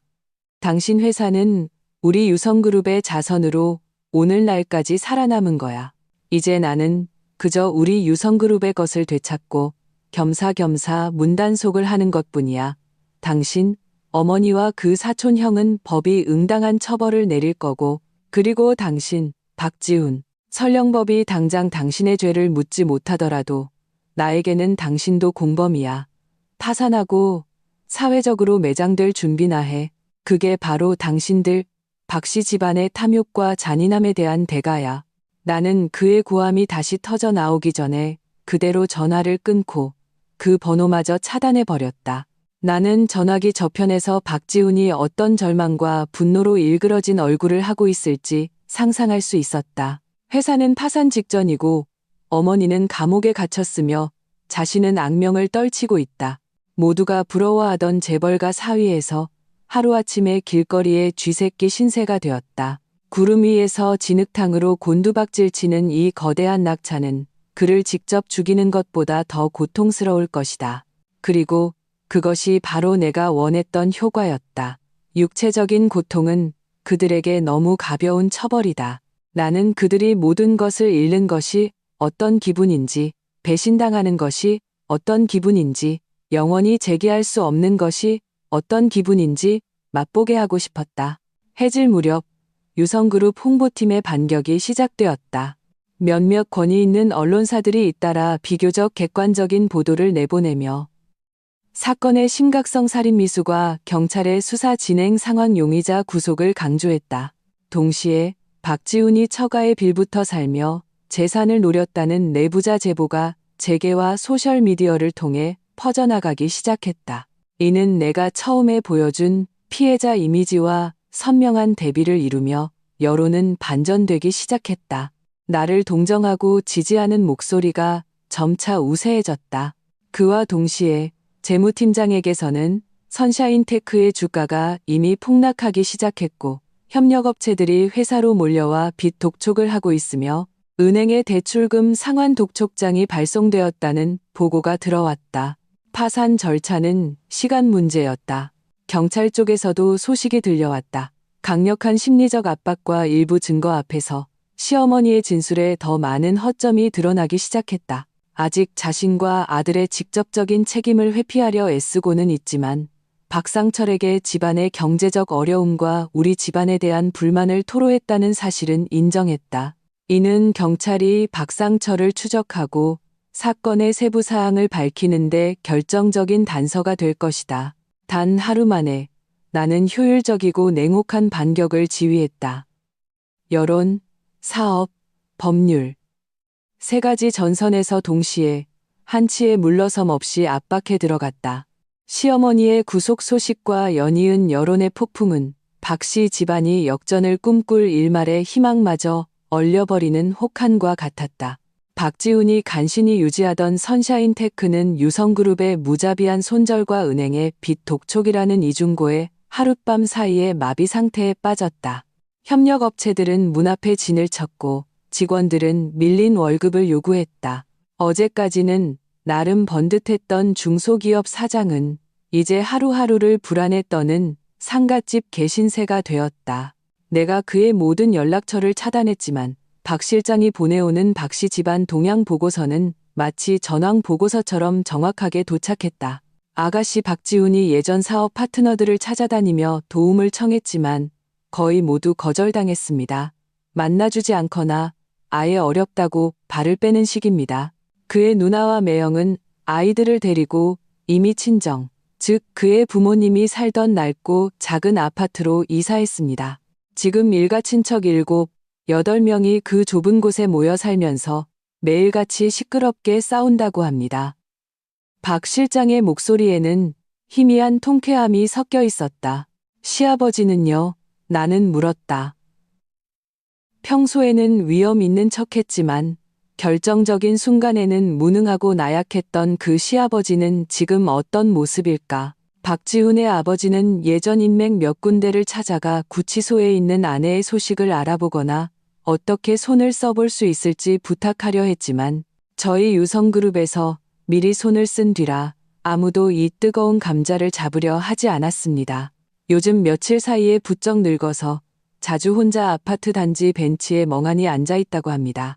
이 보고를 들으며 내 마음에는 어떤 동요도 있지 않았다. 모두 그들이 자초한 일이다. 그들이 어두컴컴한 주차장에서 우리를 죽음으로 몰고 갈 뻔한 그 차에 더러운 손을 댔을 때 오늘 같은 날이 오리라는 것을 예상했어야 했다. 내가 지금 더 관심을 갖는 것은 도주 중인 박상철과 경찰 수사의 실질적인 진전이었다. 시어머니에 대한 경찰 신문은 교착 상태에 빠진 듯했다. 계산에 능한 이 여자는 초반의 붕괴 이후 다시 교활함을 되찾은 모양이었다. 그녀는 박상철에게 우리 집안에 대한 불만과 경제적 어려움을 토로한 것은 인정했고 박상철이 출소한 후 돈을 좀 쥐어준 것도 인정했다. 하지만 브레이크를 파손하라고 직접 지시한 적은 결코 없다고 완강히 부인했다. 모든 책임을 박상철에게 떠넘기며 그가 자진해서 자기를 위해 화풀이를 해주려 했거나 돈을 뜯어내려 한 것 같다고 주장했다. 자신은 그저 푸념 몇 마디 한 무고한 사람으로 포장하려 했다. 허점투성이의 변명이었지만 단기적으로는 경찰이 죄를 확정하는 데 어려움을 주었다. 직접 손을 쓴 것은 박상철이고 그를 잡지 못하거나 그가 지시받은 사실을 끝까지 부인하면 시어머니는 기껏해야 방조죄나 종범으로 가벼운 처벌을 받을 수도 있었다. 반드시 박상철을 빨리 잡아야 합니다. 나는 다시 한번 최 변호사와 박 실장에게 강조했다. 전환점은 사흘째 되던 날 오후에 찾아왔다. 박 실장에게서 갑자기 암호화된 전화가 걸려왔다. 목소리가 다급했다. 아가씨, 단서를 잡았습니다. 저희가 박상철에게 내연녀가 있다는 사실을 알아냈습니다. 지방의 한 낙후된 동네에 월세방을 얻어 살고 있는데 박상철이 출소 후 이 여자와 몇 번 연락했습니다. 마지막 통화는 사건 발생 하루 전이었습니다. 저희 인력이 이미 그쪽으로 이동해 잠복 중이며 이 정보는 경찰과도 공유했습니다. 들키지 않게 바짝 감시하세요. 검거는 경찰이 주도하도록 하고요. 심장이 쿵쿵 뛰었다. 진실에 한 걸음 더 다가선 기분이었다. 거의 동시에 최 변호사도 경찰 기술수사팀에서 얻은 중요한 발견을 알려왔다. 사모님, 경찰이 박지훈의 예전 휴대폰에서 삭제된 일부 채팅 기록을 복원했습니다. 박지훈이 경찰 조사를 받은 후 황급히 예전 휴대폰을 처리한 것 같지만 클라우드나 다른 곳에 기록이 남아 있었던 모양입니다. 그중에 사건 발생 약 일주일 전 그가 상철이 형이라고 저장된 사람 박상철이겠죠. 과 나눈 짧은 대화가 있습니다. 내용이 뭐죠? 나는 숨을 죽였다. 박지훈이 상철이 형. 우리 엄마가 요즘 기분이 안 좋으셔서 자꾸 돈 얘기만 하시네. 형이 좀 말려줘. 이상한 생각 안 하시게라고 보냈고 박상철은 걱정 마. 외숙모는 내가 알아서 할게. 마음 편하게 해드릴 방법이 있으니라고 답했습니다. 이 대화는 언뜻 보기에는 평범했다. 조카가 어른을 걱정하고 친척에게 위로를 부탁하는 것처럼 보였다. 하지만 이 시점에서 그리고 이후에 벌어진 일들을 고려하면 그 의미는 극도로 사악해진다. 마음 편하게 해드릴 방법. 박상철이 생각할 수 있는 방법이란 무엇일까? 막 출소해서 도박 빚에 허덕이는 사람이 마음을 편하게 해줄 방법이란 돈을 구하는 것 외에 또 뭐가 있겠는가? 그리고 그런 망나니에게 가장 빠른 돈벌이 방법이란 극단적인 수단을 쓰는 것일 가능성이 높다. 더 중요한 것은 이 대화가 박지훈이 자기 어머니의 경제적 어려움과 극단적인 감정 상태를 전혀 몰랐던 것이 아님을 증명한다는 것이다. 그는 심지어 전과가 있고 성격이 포악한 사촌형 박상철에게 어머니를 위로해달라고 직접 연락했다. 이것은 늑대를 우리 안으로 끌어들인 격이다. 그는 박상철이 어떤 방식으로 어머니를 위로할지 상상도 못했을까? 설령 그가 당시 살인까지 벌어질 줄은 정말 몰랐다 하더라도 그의 부주에 그의 묵인 이 무책임한 부탁은 참극의 촉매제가 되었다. 법적으로는 직접적인 죄를 묻기 어려울지 몰라도 도덕적으로나 감정적으로 그는 이미 완전히 썩어버렸다. 나는 이 발견을 마음속 깊이 새겼다. 이것은 나와 그 사이에 남아있을지 모를 모든 미련을 완전히 끊어낼 날카로운 칼날이 될 것이다. 지방에서의 검거 작전은 밤이 깊어지면서 시작되었다. 박 실장 팀이 정확한 위치를 제공한 후 경찰은 그 낙후된 동네의 월세방에서 또 다른 도주를 준비하던 박상철을 성공적으로 검거했다. 체포 당시 박상철은 격렬하게 저항했지만 결국 제압되었다고 한다. 소식이 전해지자 나는 길게 안도의 한숨을 내쉬었다. 주범이 잡혔다는 것은 진실이 밝혀질 날이 머지 않았다는 것을 의미했다. 박상철은 본청으로 압송되어 밤샘 긴급 신문을 받았다. 이 건달은 외숙모인 시어머니만큼 침착하지 못했다. 경찰이 시어머니가 그에게 돈을 줬다고 인정한 진술, 그리고 기술 수사를 통해 그가 사건 발생 전 빌라 근처에 나타났다는 증거 등을 제시하자 그의 심리적 방어선은 금방 무너졌다. 최 변호사가 경찰 내부에서 얻은 제한된 정보에 따르면 박상철은 시어머니가 여러 차례 자기에게 울면서 하소연했다고 진술했다. 유성그룹 집안이 자기들을 무시하고 박지훈이 처가에서 길을 못 펴고 살며 집안 경제 사정이 어렵다고 했다. 심지어 유성그룹 며느리만 없으면 그 유산을 박지훈이 받아 재개할 수 있을 거라는 암시까지 했다고 한다. 박상철 자신도 거액의 빚에 쪼들리고 있던 터라 시어머니의 말에 자극을 받았고 사고로 위장하면 위험은 적고 수익은 크다고 판단하여 모험을 감행했다. 그는 시어머니가 제공한 주차장 키와 시기를 이용해 브레이크 시스템에 손을 댔다고 범행 사실을 인정하며 시어머니의 푸념과 암시가 자신을 부추겼다고 지목했다. 이는 시어머니의 진술과 정면으로 대치되었다. 이로써 사건의 주요 맥락은 명확해졌다. 시어머니가 탐욕과 원망 때문에 전과자인 조카 박상철에게 위험한 신호를 보내고 편의를 제공했고, 박상철이 구체적인 범행을 실행한 것이다. 그렇다면 박지훈은? 그는 이 과정에서 도대체 어떤 역할을 했을까? 단순히 속은 것일까? 아니면 경찰은 박지훈에 대한 신문 강도를 높였다. 박상철이 체포되어 시어머니를 지목했다는 소식과 그가 박상철과 나눈 어머니 마음 편하게 해드려라는 채팅 기록 앞에서 박지훈이 애써 유지하던 태연함과 무고함은 완전히 무너져 내렸다. 그는 통곡하며 어머니가 유성그룹에 불만을 품고 있다는 것과 어머니가 박상철과 가깝게 지낸다는 것은 알았다고 인정했다. 하지만 그는 맹세코 일이 살인까지 번질 줄은 절대로 몰랐다고 했다. 그는 어머니가 그저 푸념하는 것이고 박상철이 기껏해야 사람을 좀 겁주거나 다른 방법으로 돈을 구할 것이라고 생각했다고 말했다. 자기가 돈을 빌려 어머니에게 준 것이 그녀의 스트레스를 완화시켜 조용히 지내게 할 것이라고 믿었다고 했다. 그의 진술은 어리석고 이기적이며 나약하고 비참한 한 인간의 모습을 그려냈다. 그는 소위 가정의 평화를 위해 명백한 위험 신호를 외면했으며 심지어 잠재의식 속에서는 어떤 사고가 자신이 처한 공경처가의 압박, 경제적 어려움을 해결해 주기를 기대했을지도 모른다. 그의 몰랐다는 직접적인 가담보다 나를 더 섬뜩하고 역겹게 만들었다. 이것은 더 깊은 차원의 배신이었다. 남편으로서, 사위로서의 책임을 완전히 저버린 행위였다. 3명의 주요 관련자 박상철, 시어머니, 박지훈의 체포와 신문이 깊어지면서 이 브레이크 게이트 사건의 내막이 서서히 수면 위로 떠올랐고 시 전체에 엄청난 파장을 일으켰다. 박씨 집안은 완전히 명예가 실추되어 길거리의 쥐새끼 신세가 되었다. 박상철의 체포와 초기 자백은 첫 번째 도미노를 쓰러뜨린 것과 같았다. 박씨 집안이 공들여 쌓았거나 혹은 급조했던 방어벽이 속절없이 무너지기 시작했다.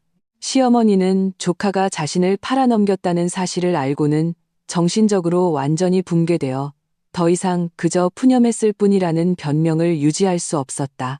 경찰의 강력한 심리적 압박과 증거들 앞에서 그녀는 마침내 유성그룹의 재산에 대한 오랜 질투와 결혼 생활에서 내가 보인 강한 모습에 대한 불만 때문에 여러 차례 박상철에게 유성그룹으로부터 벗어나고 싶다는 암시, 심지어 명시적인 남획을 했으며 주차장 키와 유성그룹의 제주도 여행 구체적인 일정까지 제공했다는 사실을 인정했다. 비록 그녀는 여전히 자신은 사람을 죽일 생각은 없었고 그저 좀 곤란하게 만들거나 망신을 주려 했을 뿐이라고 필사적으로 변명했지만 그녀의 행위는 객관적으로 박상철의 살인 행위의 동기, 조건, 그리고 핵심 정보를 제공했다. 고의 살인미수의 교사범 혐의는 이제 빼도 박도 못하게 되었다. 그리고 박지훈, 그의 처지는 가장 난처하고 비참했다. 경찰의 심층 조사에서도 그가 직접 브레이크 파손을 계획하거나 실행했다는 증거는 나오지 않았다. 박상철과 시어머니의 진술도 모두 박지훈이 명확하게 살인을 지시하지는 않았다고 일치했다. 하지만 그가 박상철과 나눈 어머니 마음 편하게 해드려라는 채팅 기록, 어머니의 심리 상태가 불안정하다는 것을 알면서도 은폐하고 소극적으로 대처한 점, 심지어 잠재의식 속에서 사고에 대해 어떤 기대를 품었을지도 모른다는 정황. 이 모든 것이 그의 심각한 과실과 도덕적 타락을 가리키고 있었다. 경찰은 최종적으로 방조 혐의, 사건 초기 가정 불화를 은폐하려 한 혐의, 그리고 중대한 책임 방기 등의 명목으로 그에 대한 조사를 계속 진행했다. 비록 그의 어머니처럼 즉시 기소되지는 않았지만 그의 행동은 제한되었고 명예는 완전히 땅에 떨어졌다. 법적 절차는 한 걸음 한 걸음 진행되었지만 나는 법의 심판을 기다리는 것에 만족하지 않았다. 나는 직접 나서서 박씨 집안과의 모든 연관성을 완전히 끊어내고 박지훈이 그의 어리석은 방조에 대해 법적 처벌 외에 더 직접적인 대가를 치르게 해야 했다. 내 지시에 따라 최 변호사는 공식적으로 법원에 이혼 소송을 제기했다. 소장에는 일말의 동정도 없었다. 박지훈과 그의 가족들의 악랄한 범죄 행위 살인미수로 인해 부부관계가 완전히 파탄났으며 그 과실은 전적으로 박지훈에게 있다고 명시했다. 내가 제기한 요구사항은 다음과 같았다.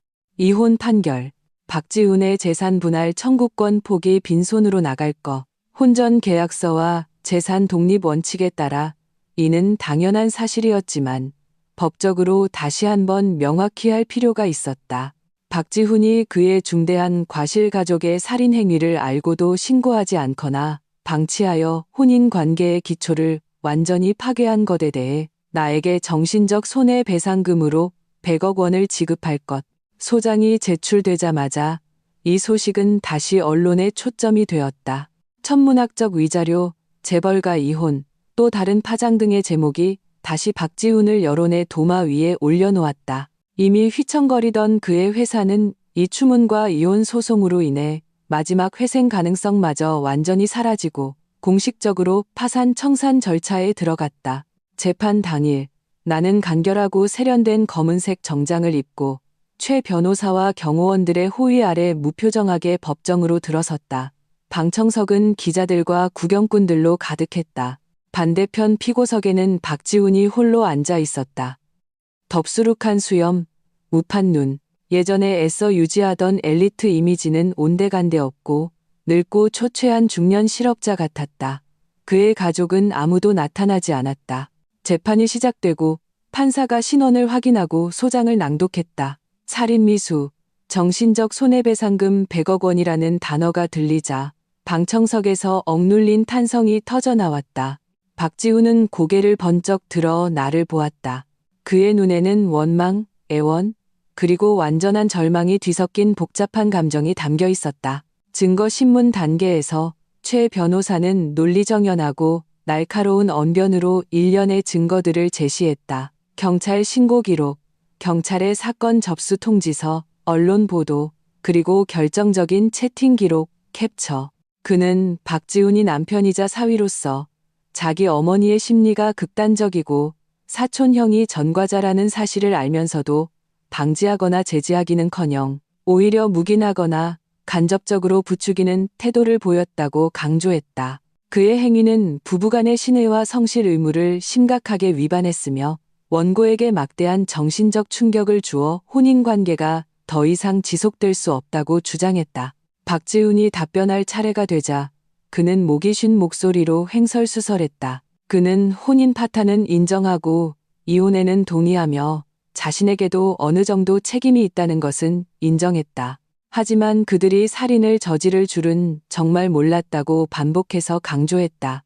저도 피해자입니다. 회사는 파산했고 어머니는 감옥에 갔어요. 저는 이제 아무것도 없습니다. 100억 원 위자료는 저더러 죽으라는 소리입니다. 이서아, 당신 너무 잔인해. 그의 변명은 힘이 없었고 심지어 우스꽝스러운 자기 연민마저 느껴졌다. 판사는 그의 감정적인 진술을 제지하고 사실관계에 대해서만 답변하라고 요구했다. 그때 내가 발언을 요청했다. 판사가 허락하자 나는 자리에서 일어나 박지훈을 차분한 눈빛으로 바라보았다. 내 목소리는 명료하고 차갑게 고요한 법정 안에 울려 퍼졌다. 재판장님, 그리고 여기 계신 모든 분들, 제가 오늘 이 자리에 앉은 것은 박지훈 씨가 그의 어머니와 사촌형이 살인을 저지를 것이라는 사실을 알았는지 몰랐는지를 따지기 위함이 아닙니다. 저는 남편으로서, 한 성인으로서 그가 가장 기본적인 주의 의무와 가정에 대한 책임을 다했는지를 논하고자 합니다. 나는 잠시 말을 멈추고 방청석을 훑어본 뒤 박지훈의 창백한 얼굴에 시선을 고정했다.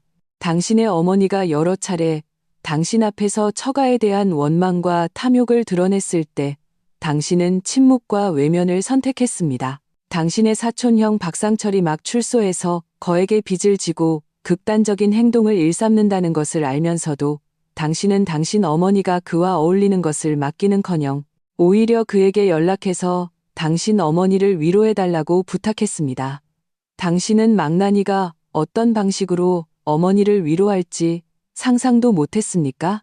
당신 어머니 계좌에 갑자기 출처불명의 현금 2천만 원이 들어왔을 때 당신은 일말의 의심도 없었습니까? 아니면 당신의 잠재의식 속에서도 당신이 처한 소위 경제적 어려움을 해결해줄 어떤 좋은 일이 일어나기를 기대했기 때문에 그것이 정상적인 것이라고 믿고 싶었던 건 아닙니까? 내 목소리는 높지 않았지만 마치 차가운 해부용 칼처럼 그의 위선적인 껍질을 한 겹 한 겹 벗겨내고 그 안에 추악한 진실을 드러냈다. 박지훈 씨, 당신의 몰랐다는 무고함이 아닙니다. 그것은 비겁함이고 이기심이며 방조입니다. 당신은 마치 기름통에 담배꽁초가 던져지는 것을 보고도 아무 일 없다는 듯 지나쳐버린 아이와 같습니다. 그리고 폭발이 일어난 뒤에야 폭발할 줄 몰랐다고 말하는 것과 같습니다. 당신의 묵인과 방조가 바로 그 기름통에 불을 붙인 도화선이었습니다. 당신이 직접 브레이크에 손을 대지는 않았을지 몰라도 당신의 모든 행동이 그 살인을 위한 길을 닦아주었습니다. 저에게는 당신은 직접 손을 쓴 박상철이나 교사한 당신 어머니와 아무런 차이가 없습니다. 오히려 더 혐오스럽습니다. 당신은 남편이라는 이름으로 가장 기본적인 신뢰를 배신했기 때문입니다. 나는 말을 할수록 격앙되었다. 너무나 오랫동안 억눌러왔던 분노와 억울함이 가장 날카로운 언어가 되어 터져나왔다. 그 100억 원의 위자료는 제가 그 돈이 필요해서가 아닙니다. 당신과 당신의 박씨 집안, 모든 사람들에게 탐욕과 비겁함은 대가를 치러야 한다는 것을 기억하게 하기 위함입니다. 당신이 남은 평생을 이 악몽의 그림자 속에서 살게 하기 위함입니다. 이것이 당신이 저에게 그리고 하마터면 목숨을 잃을 뻔했던 우리 부모님께 빚진 것입니다. 박지훈은 내 말에 아무 대답도 하지 못하고 얼굴이 하얗게 질렸다가 파랗게 변하며 온몸을 떨었다. 결국 그는 의자에 주저앉아 두 손으로 얼굴을 감싸고 상처 입은 짐승처럼 억눌린 흐느낌을 터뜨렸다. 그의 마지막 심리적 방어선은 이 법정에서의 대치 속에서 완전히 붕괴되었다. 판사가 법봉을 두드려 질서를 유지했다. 이후의 재판은 거의 일방적이었다. 박지훈의 변호사가 필사적으로 변호했지만 철같은 사실과 나의 규탄 앞에서 그의 변론은 힘을 잃었다. 최종적으로 법원은 당일 선고를 내렸다. 원고 이서아와 피고 박지훈의 이혼을 허가한다. 부부 공동 재산은 혼전 계약에 따라 처리하며 양측 이견 없음. 사실상 박지훈은 빈손으로 나감. 피고는 혼인관계 존속 기간 중 그 가족 구성원이 원고의 생명을 위협하는 행위에 대해 중대한 과실이 있으며 부부간 상호 부조 및 충실 의무를 이행하지 않아 혼인 파탄의 전적인 책임이 있음을 인정한다. 이에 피고 박지훈은 판결 효력 발생일로부터 10일 이내에 원고 이서아에게 정신적 손해배상금으로 50억 원을 지급하라. 금액은 청구액의 절반으로 줄었지만 유사 사건 중에서는 매우 높은 액수였다. 법봉이 떨어졌다. 모든 것이 결정되었다. 나는 자리에서 일어났다. 피고석에 주저앉아 있는 그 남자를 다시는 쳐다보지 않았다. 최 변호사의 부축을 받으며 허리를 꼿꼿이 펴고 법정을 걸어 나왔다. 문 밖에서는 플래시가 비처럼 쏟아졌다. 나는 무표정하게 경호원들의 호위 아래 신속히 자리를 떴다.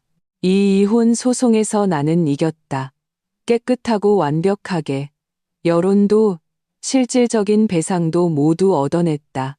이혼 판결은 마치 매서운 가을바람처럼 나와 박씨 집안 사이에 남은 마지막 법적 끈을 끊어냈고 박지훈을 사회적 사망 상태로 완전히 밀어넣었다. 그 50억 원의 위자료는 무거운 족쇄처럼 그가 숨겨두었을지도 모를 마지막 재산 한 톨까지 짜내고 그를 영원히 치욕의 기둥에 못 박았다.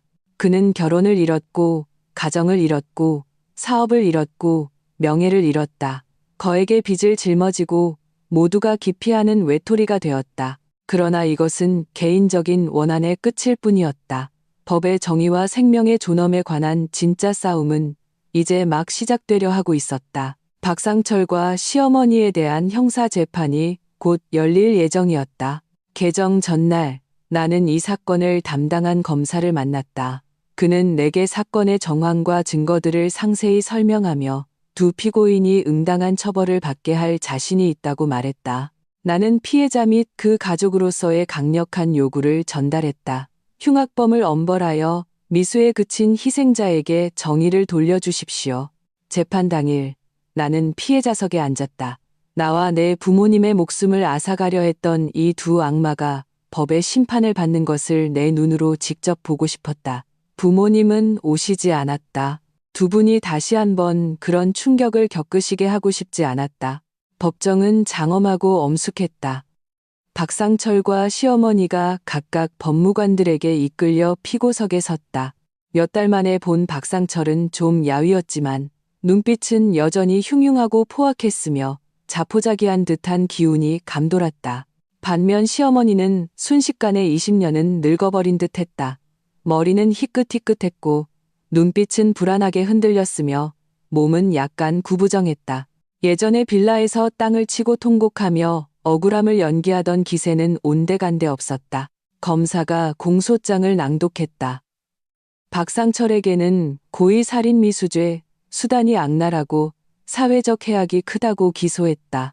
시어머니에게는 고의살인미수죄, 교사 징계이 중대하다고 기소했다. 그 차가운 죄명이 한 글자 한 글자 낭독될 때마다 방청석은 숨소리 하나 들리지 않는 정적에 휩싸였다. 증거신문 단계에서 검사는 확실한 증거들을 차례로 제시했다. 서비스 센터 김정비사님의 증언과 물증, 파손된 브레이크 오일 호스, 빌라 주변 CCTV에 포착된 박상철의 침입 흔적, 비록 교묘하게 피했지만 멀리 떨어진 길목 CCTV에 희미한 측면이 찍혔다. 시어머니와 박상철 사이의 자금 거래 기록, 그 2천만 원 현금의 입출금 기록, 체포 후 박상철의 유죄 자백, 시어머니의 암시와 부추김을 받았다고 인정, 그리고 수사 후반부에 부정적인 감정을 전달하고 정보를 제공했다고 인정한 시어머니의 진술, 증거는 꼬리에 꼬리를 물었고 논리는 명확했으며 범인을 정확히 가리키고 있었다. 박상철의 변호사는 그가 타인의 교사에 의한 우발적 범행이었으며 오래전부터 계획된 것이 아니었다고 주장하며 최종적으로 인명피해가 발생하지 않았다는 점을 들어 감형을 호소했다. 하지만 검사는 즉시 반박했다. 박상철은 전과가 있으며 이번 범행 수법은 전문적이고 브레이크를 은밀하게 파손하는 방법을 알고 있었으며 목표가 명확했고 차가 파손되고 사람이 죽는 사고를 의도했으므로 주관적 악의와 사회적 해악이 매우 크다고 지적했다. 소위 교사를 받았다는 것이 그의 죄를 경감시킬 수는 없다고 했다. 시어머니의 변호사가 발언할 차례가 되자 그는 그녀를 어리석고 무지하며 아들을 끔찍이 아끼는 마음에 그저 푸념 몇 마디 했을 뿐인 늙은 여성으로 묘사하려 애썼다. 그녀의 행위를 과실이나 더 가벼운 죄명으로 몰아가려 했고 심지어 그녀가 얼마나 힘들게 아들을 키웠으며 지금 노년이 얼마나 비참한지 등을 늘어놓으며 감정에 호소했다. 그 말을 들으며 나는 속으로 냉소했다. 아들을 끔찍이 아낀다고? 힘들게 키웠다고?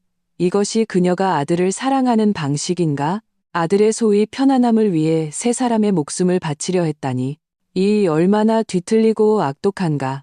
법정 변론 단계에서 판사는 피해자에게 진술 의견을 발표할 기회를 주었다. 나는 자리에서 일어나 두 피고인을 차분한 눈빛으로 훑어본 뒤 판사에게 시선을 고정했다. 재판장님, 그리고 배심원 여러분.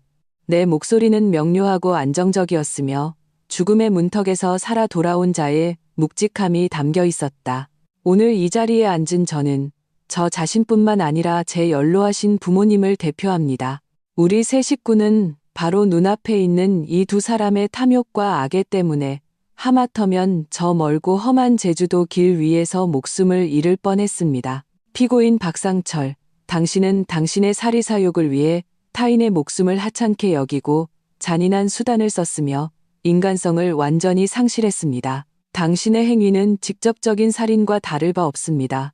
그리고 피고인, 나는 시어머니에게로 시선을 돌렸다. 내 눈빛은 칼날처럼 날카로웠다. 당신은 제 시어머니로서 한때 입만 열면 저를 딸처럼 여긴다고 말했던 어른으로서 그 우스꽝스러운 질투와 탐욕 때문에 망나니의 손에 칼을 쥐어주었습니다. 당신은 가장 음험한 방식으로 한 가정을 파괴하려 했습니다. 당신의 푸념은 살인의 서곡이었고 당신의 아들 사랑은 설탕으로 감싼 비소였습니다. 나는 심호흡을 하며 끓어오르는 감정을 억눌렀다. 법이 그들에게 공정한 판결을 내릴 것입니다. 하지만 제가 오늘 말씀드리고 싶은 것은 이처럼 고의로 타인의 생명을 빼앗으려는 행위에 대해서는 반드시 가장 엄중한 처벌을 내려야 한다는 것입니다. 이것은 우리 피해자 가족이 겪은 상처를 위로하기 위함일 뿐만 아니라 잠재적인 위험 분자들에게 경종을 울리고 사회의 가장 기본적인 도덕과 법의 기강을 바로 세우기 위함입니다. 저는 공정한 법이 선량한 사람들을 안심시키고 죄악을 저지른 자들을 두려움에 떨게 할 답을 내놓을 것이라 믿습니다. 내 진술에는 히스테리가 없었다. 오직 냉정한 규탄과 단호한 요구만이 있었다. 오히려 그것이 더 큰 힘을 가졌다. 방청석에서는 많은 사람들이 조용히 고개를 끄덕였다. 최후 진술에서 박상철은 여전히 끓는 물도 무섭지 않은 돼지처럼 죄송합니다라고 중얼거렸을 뿐이다. 반면 시어머니는 눈물을 쏟으며 자기가 어리석었다. 서아에게 미안하다. 사돈댁에 죄를 지었다며 용서를 구했다. 하지만 그녀의 눈물은 이제 너무나 위선적이고 값싸게 보였고 더 이상 어떤 동정도 불러일으키지 못했다. 합의를 거쳐 법원은 당일 판결을 선고했다. 피고인 박상철, 고의 살인미수죄로 범행 수단이 악랄하고 사회적 해악이 지대하며 누범인 점을 감안하여 법에 따라 가중 처벌한다. 징역 15년에 처하고 3년간 자격 정지를 명한다. 피고인 박씨, 고의 살인미수, 죄교사로 공동범죄에서 주된 역할을 하였으며 징제이 중대하다. 단, 고령인 점과 수사 후반부 주요 범죄 사실을 자백한 점을 감안하여 징역 10년에 처하고 2년간 자격 정지를 명한다. 법봉이 울리고 모든 것이 결정되었다. 15년, 10년. 이 두 숫자는 박상철과 시어머니가 인생의 황금기를 높은 담장과 쇠창살 안에서 보내야 한다는 것을 의미했다. 이미 늙은 시어머니에게 10년형은 그녀의 남은 여생과 거의 맞먹는 시간이었다. 판결을 들으며 박상철은 이미 예상했다는 듯 무표정했고 시어머니는 그대로 바닥에 주저앉아 법무관들에게 끌려나가며 절망적인 비명을 질렀다. 나는 특별한 통쾌함보다는 묵직한 해방감을 느꼈다. 정의는 실현되었고 악인은 처벌받았다. 나와 부모님의 악몽은 법적인 차원에서 마침내 마침표를 찍었다. 법정을 나서자 햇빛이 눈부셨다. 기자들이 몰려들었다. 나는 잠시 멈춰서서 짧은 인터뷰에 응했다. 이서아 씨, 판결 결과에 만족하십니까? 법의 판결을 존중합니다. 이 사건은 저희 가족에게 큰 상처를 주었지만 동시에 법이 정의를 지키는 힘을 보여주었습니다. 이런 비극이 다시는 어떤 가정에서도 일어나지 않기를 바랍니다. 앞으로의 계획은 무엇인가요? 저는 가족과 함께 이 그늘에서 벗어나 새로운 삶을 시작하기 위해 노력할 것입니다. 동시에 가정 내 안전과 여성 인권 관련 문제에도 더 많은 관심을 가질 것입니다. 짧은 답변을 마친 후 나는 경호원들의 호위 아래 자리를 떴다. 나는 언론의 관심이 곧 사라지고 삶은 결국 평온을 되찾으리라는 것을 알았다. 하지만 어떤 상처는 영원히 마음속에 남을 것이다. 부모님 댁에 돌아오자 부모님은 나를 꼭 껴안아 주셨다.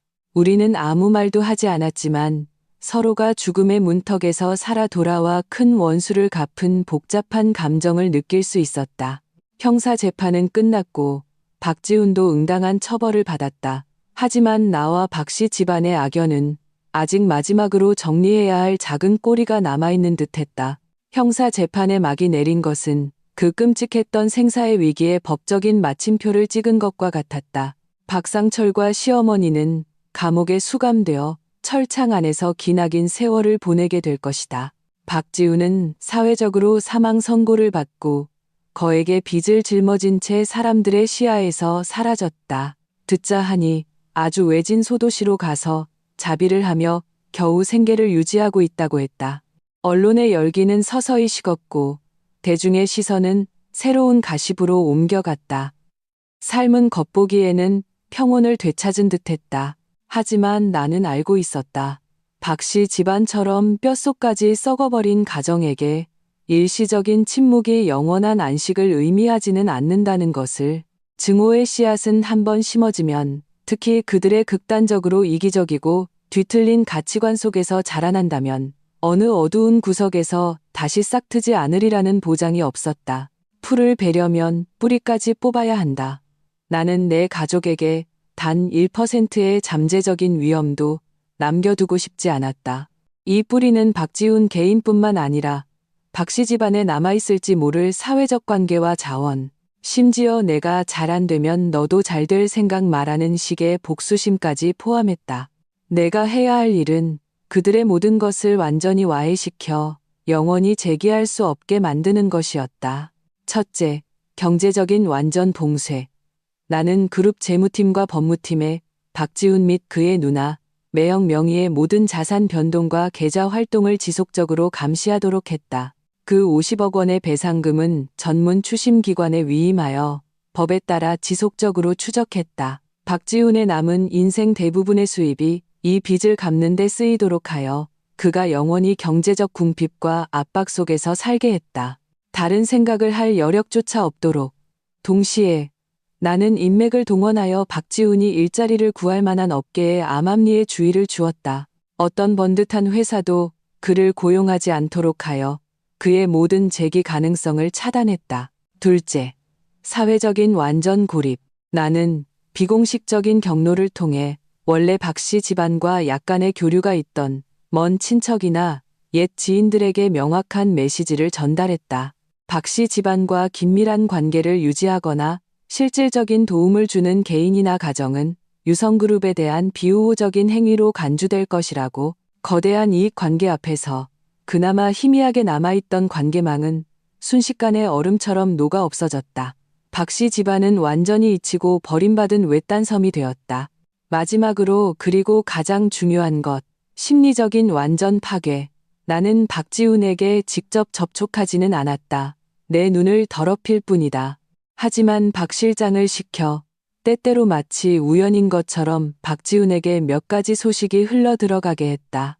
예를 들어 유성그룹이 내 참여 아래 또 다른 대형 프로젝트를 수주했다는 소식, 우리 부모님께서 건강하고 활기찬 모습으로 어느 자선 행사에 참석했다는 소식, 그리고 나 자신이 독립적인 여성 기업인의 이미지로 경제 잡지 인터뷰에 등장하여 위기 관리와 여성의 성장에 대해 이야기했다는 소식. 나는 그가 우리 가족이 점점 더 잘 살고 점점 더 빛나는 모습의 그림자 속에서 살게 하고 싶었다. 그가 우리의 소식을 들을 때마다 자신의 실패와 어리석음을 반복해서 곱씹게 만들고 싶었다. 후회와 질투가 독충처럼 밤낮으로 그의 마음을 갉아먹도록. 이런 정신적인 능지처참은 육체적인 고통보다 훨씬 더 오래가고 더 절망적이다.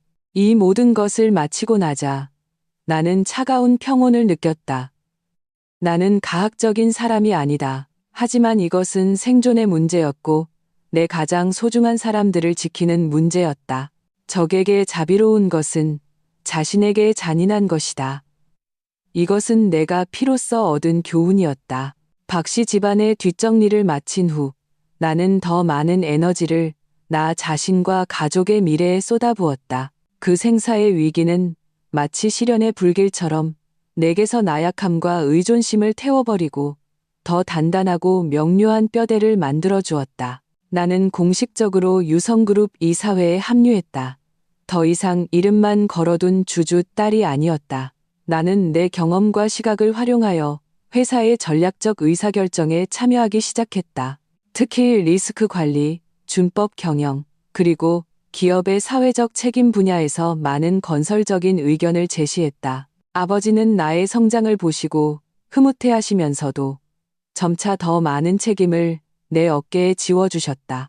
동시에 나는 개인 명의로 작은 재단을 설립했다.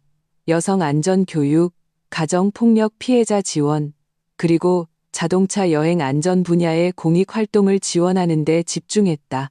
나는 브레이크 게이트 사건의 교훈을 물론 구체적인 인물과 세부 사항은 제외하고 공공 안전의식을 높이는 동력으로 전환했다. 이것은 사회에 대한 환원일 뿐만 아니라 나 자신을 치유하고 삶의 의미를 재구성하는 방법이기도 했다. 삶은 마치 새로운 페이지를 넘긴 듯 했다. 나는 더 이상 사랑과 결혼에만 의존하던 이서아가 아니었다. 능력과 책임감, 그리고 상처를 가진 전사가 되었다. 나는 사람을 보는 법을 배웠고, 따뜻함 속에서도 경계를 늦추지 않는 법을 배웠다. 더 중요한 것은 운명을 내 손에 단단히 쥐는 법을 배웠다는 것이다. 가끔 깊은 밤, 그 끔찍했던 기억이 여전히 유령처럼 나타나 순간적인 심장의 두근거림을 가져오기도 했다. 하지만 나는 더 이상 두렵지 않았다. 나는 이미 그것을 마주하고 소화할 충분한 힘을 가졌다는 것을 알았기 때문이다. 내가 박씨 집안에 관한 모든 것이 바람과 함께 사라지고 그저 돌아보고 싶지 않은 과거의 한 조각이 될 것이라고 생각했을 때 예상치 못한 작은 일이 잔잔한 호수에 돌을 던진 것처럼 다시 미세한 파문을 일으켰다. 어느 날 나는 그 외진 소도시에서 온 편지 한 통을 받았다. 봉투에는 발신인 이름이 없었지만 삐뚤빼뚤한 글씨체는 박지훈의 것이었다. 나는 즉시 열어보지 않았다. 그저 그 편지를 들고 통유리창 앞에 서서 창밖의 화려한 도시를 바라보았다. 마음속에는 어떤 파동도 없이 희미한 조소만이 감돌았다. 그가 편지를 보내서 뭘 하려는 걸까? 참회? 용서 구걸? 아니면 분에 못 이긴 저주? 무엇이든 간에 이제는 너무나 우습고 헛되게 느껴질 뿐이었다. 그 박지훈에게서 온 편지는 깊은 연못에 던져진 돌멩이 하나처럼 내 마음속에 한 줄기 파문조차 일으키지 못하고 그대로 파쇄기에 삼켜져 무의미한 종이 조각이 되어버렸다. 그의 참회든 애원이든 분노든 나에게는 이미 다른 세상의 소음일 뿐 나의 새로운 삶과는 아무런 관련이 없었다. 달콤한 말이나 눈물에 흔들리던 과거의 이서아는 브레이크에 손을 댄 그 SUV와 함께 제주도 여행 전날 밤에 서비스 센터에서 이미 죽었다. 이후 몇 달 동안 나는 새로운 삶에 온전히 몰두했다. 유성그룹에서 나는 더 이상 상징적인 아가씨가 아니라 점차 아버지의 든든한 오른팔로 성장해갔다. 나는 그룹 내부의 리스크 관리 시스템을 업그레이드하고 더 엄격한 준법 심사와 배경조사 메커니즘을 도입했다. 특히 협력업체와 핵심 인력을 선발할 때 그 피로 쓴 교훈은 아주 작은 부주의가 파멸적인 결과를 초래할 수 있다는 것을 뼈저리게 깨닫게 해주었다. 이 사회의 원로들은 처음에는 나라는 낙하산에 대해 의구심을 품었을지 모르지만 몇 차례의 깔끔한 위기 처리와 전략 제안 이후 그들이 나를 보는 눈빛에는 진정한 인정과 존중이 담기기 시작했다. 내가 설립한 재단도 점차 궤도에 올랐다. 우리는 몇몇 자동차 산업협회 및 언론과 협력하여 안전한 운전, 가정을 지키는 길이라는 공익 캠페인을 시작했다. 차량 일상 점검 지식과 장거리 운행, 전 전문 점검의 필요성을 널리 알리는 데 중점을 두었다. 나는 내 경험을 언급하지는 않았지만 이 캠페인이 한 가정이 비극에 빠지는 것을 막을 수 있을지도 모른다고 생각할 때마다 개인적인 원한을 초월한 위안과 힘을 느낄 수 있었다. 나는 몇몇 경제 매체와 여성 잡지의 인터뷰에 응하기 시작했다. 더 이상 패션과 결혼에 대해 이야기하는 대신 기업 경영, 위기 대응, 그리고 현대 여성의 독립적인 성장에 대해 이야기했다. 내 이야기는 적절히 각색되어 어려움에 처한 많은 여성들에게 영감을 주었다. 나는 진정한 강함은 재벌가의 시집가는 것에서 오는 것이 아니라 자신의 가치를 실현하고 사랑하는 사람을 지킬 수 있는 능력에서 온다는 깨달음을 나누는 것을 즐겼다. 부모님은 바쁘고 충실하게 살아가는 내 모습을 보시고는 마침내 초조했던 마음을 내려놓으시고 얼굴에 안도의 미소를 되찾으셨다. 우리 집은 예전의 따뜻함을 되찾았고 오히려 이전보다 더 끈끈해졌다.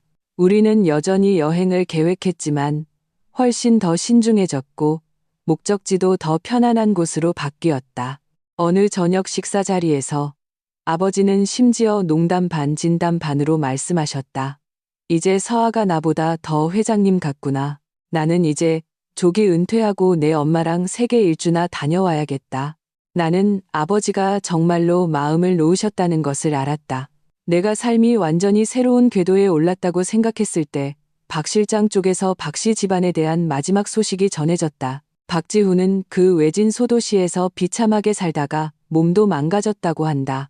심각한 우울증과 간질환을 앓으며 매일 값싼 술에 의지해 살고 있다고. 그 50억 원의 빚은 거대한 산처럼 그를 짓눌러 영원히 재기할 수 없게 만들었다. 그의 눈안의 가족은 주변 사람들의 손가락질과 생활고를 견디지 못하고 결국 부모님이 남긴 낡은 아파트를 팔아 더 외진 곳으로 이사했다고 한다. 거의 모든 지인과 연락을 끊고 박씨 집안은 이 지역에서 이제 완전히 희미하고 몰락한 전설, 탐욕과 악의로 자멸한 반면교사가 되었다. 이 소식을 들으며 내 마음은 평온했다. 이것이 아마 인과응보일 것이다. 그들이 음모와 악의로 심은 쓴 열매를 결국 자기들 스스로 전부 삼키게 된 것이다. 나는 더 이상 미워하지 않았다. 미움에는 에너지가 필요하고 내 에너지는 더 가치 있는 사람과 일에 써야 했기 때문이다. 햇살 좋은 어느 오후 나는 혼자 차를 몰아 물론 내가 신뢰하는 기술자가 몇 번이고 점검한 다른 차였다. 시 외곽의 추모공원으로 향했다. 이곳은 조용하고 아늑했다. 누군가를 추모하기 위함이 아니었다. 그저 과거와 공식적으로 작별 인사를 할 조용한 장소가 필요했다. 나는 푸른 소나무 아래 서서 멀리 보이는 도시의 스카이라인을 바라보았다. 산들바람이 불어와 풀 내음을 실어 날랐다. 나는 마음속으로 한때 순진하고 나약해서 자신과 가족의 목숨을 잃을 뻔했던 그 이서아에게 조용히 작별 인사를 했다. 그리고 기만과 위험으로 가득했던 그 결혼 생활에 완전한 마침표를 찍었다. 눈물도 격한 감정도 없었다. 오직 무거운 짐을 내려놓은 듯한 평온과 해방감만이 있었다. 그 상처와 배신은 이미 내 뼈의 일부가 되어 나를 더 단단하게 만들었지만 더 이상 매 순간 짊어지고 갈 필요는 없었다. 추모 공원을 떠날 때 해가 저물고 있었다. 황금빛 햇살이 대지를 가득 채웠다. 전화 한 통을 받았다. 재단 직원이었다. 우리가 시작한 안전 캠페인이 국가적인 상의 후보로 추천되었다는 흥분된 목소리였다. 전화기 너머에 들뜬 목소리를 들으며 내 입가에 희미한 미소가 번졌다. 전화를 끊고 나는 차에 시동을 걸어 차들의 행렬에 합류했다. 백미러 속에서 추모 공원은 점점 멀어져 갔다. 그리고 앞에는 따뜻한 석양에 감싸인 무한한 가능성으로 가득한 미래가 펼쳐져 있었다. 박지훈, 박씨 집안, 그 끔찍했던 음모, 모든 것이 마침내 완전히 과거가 되었다.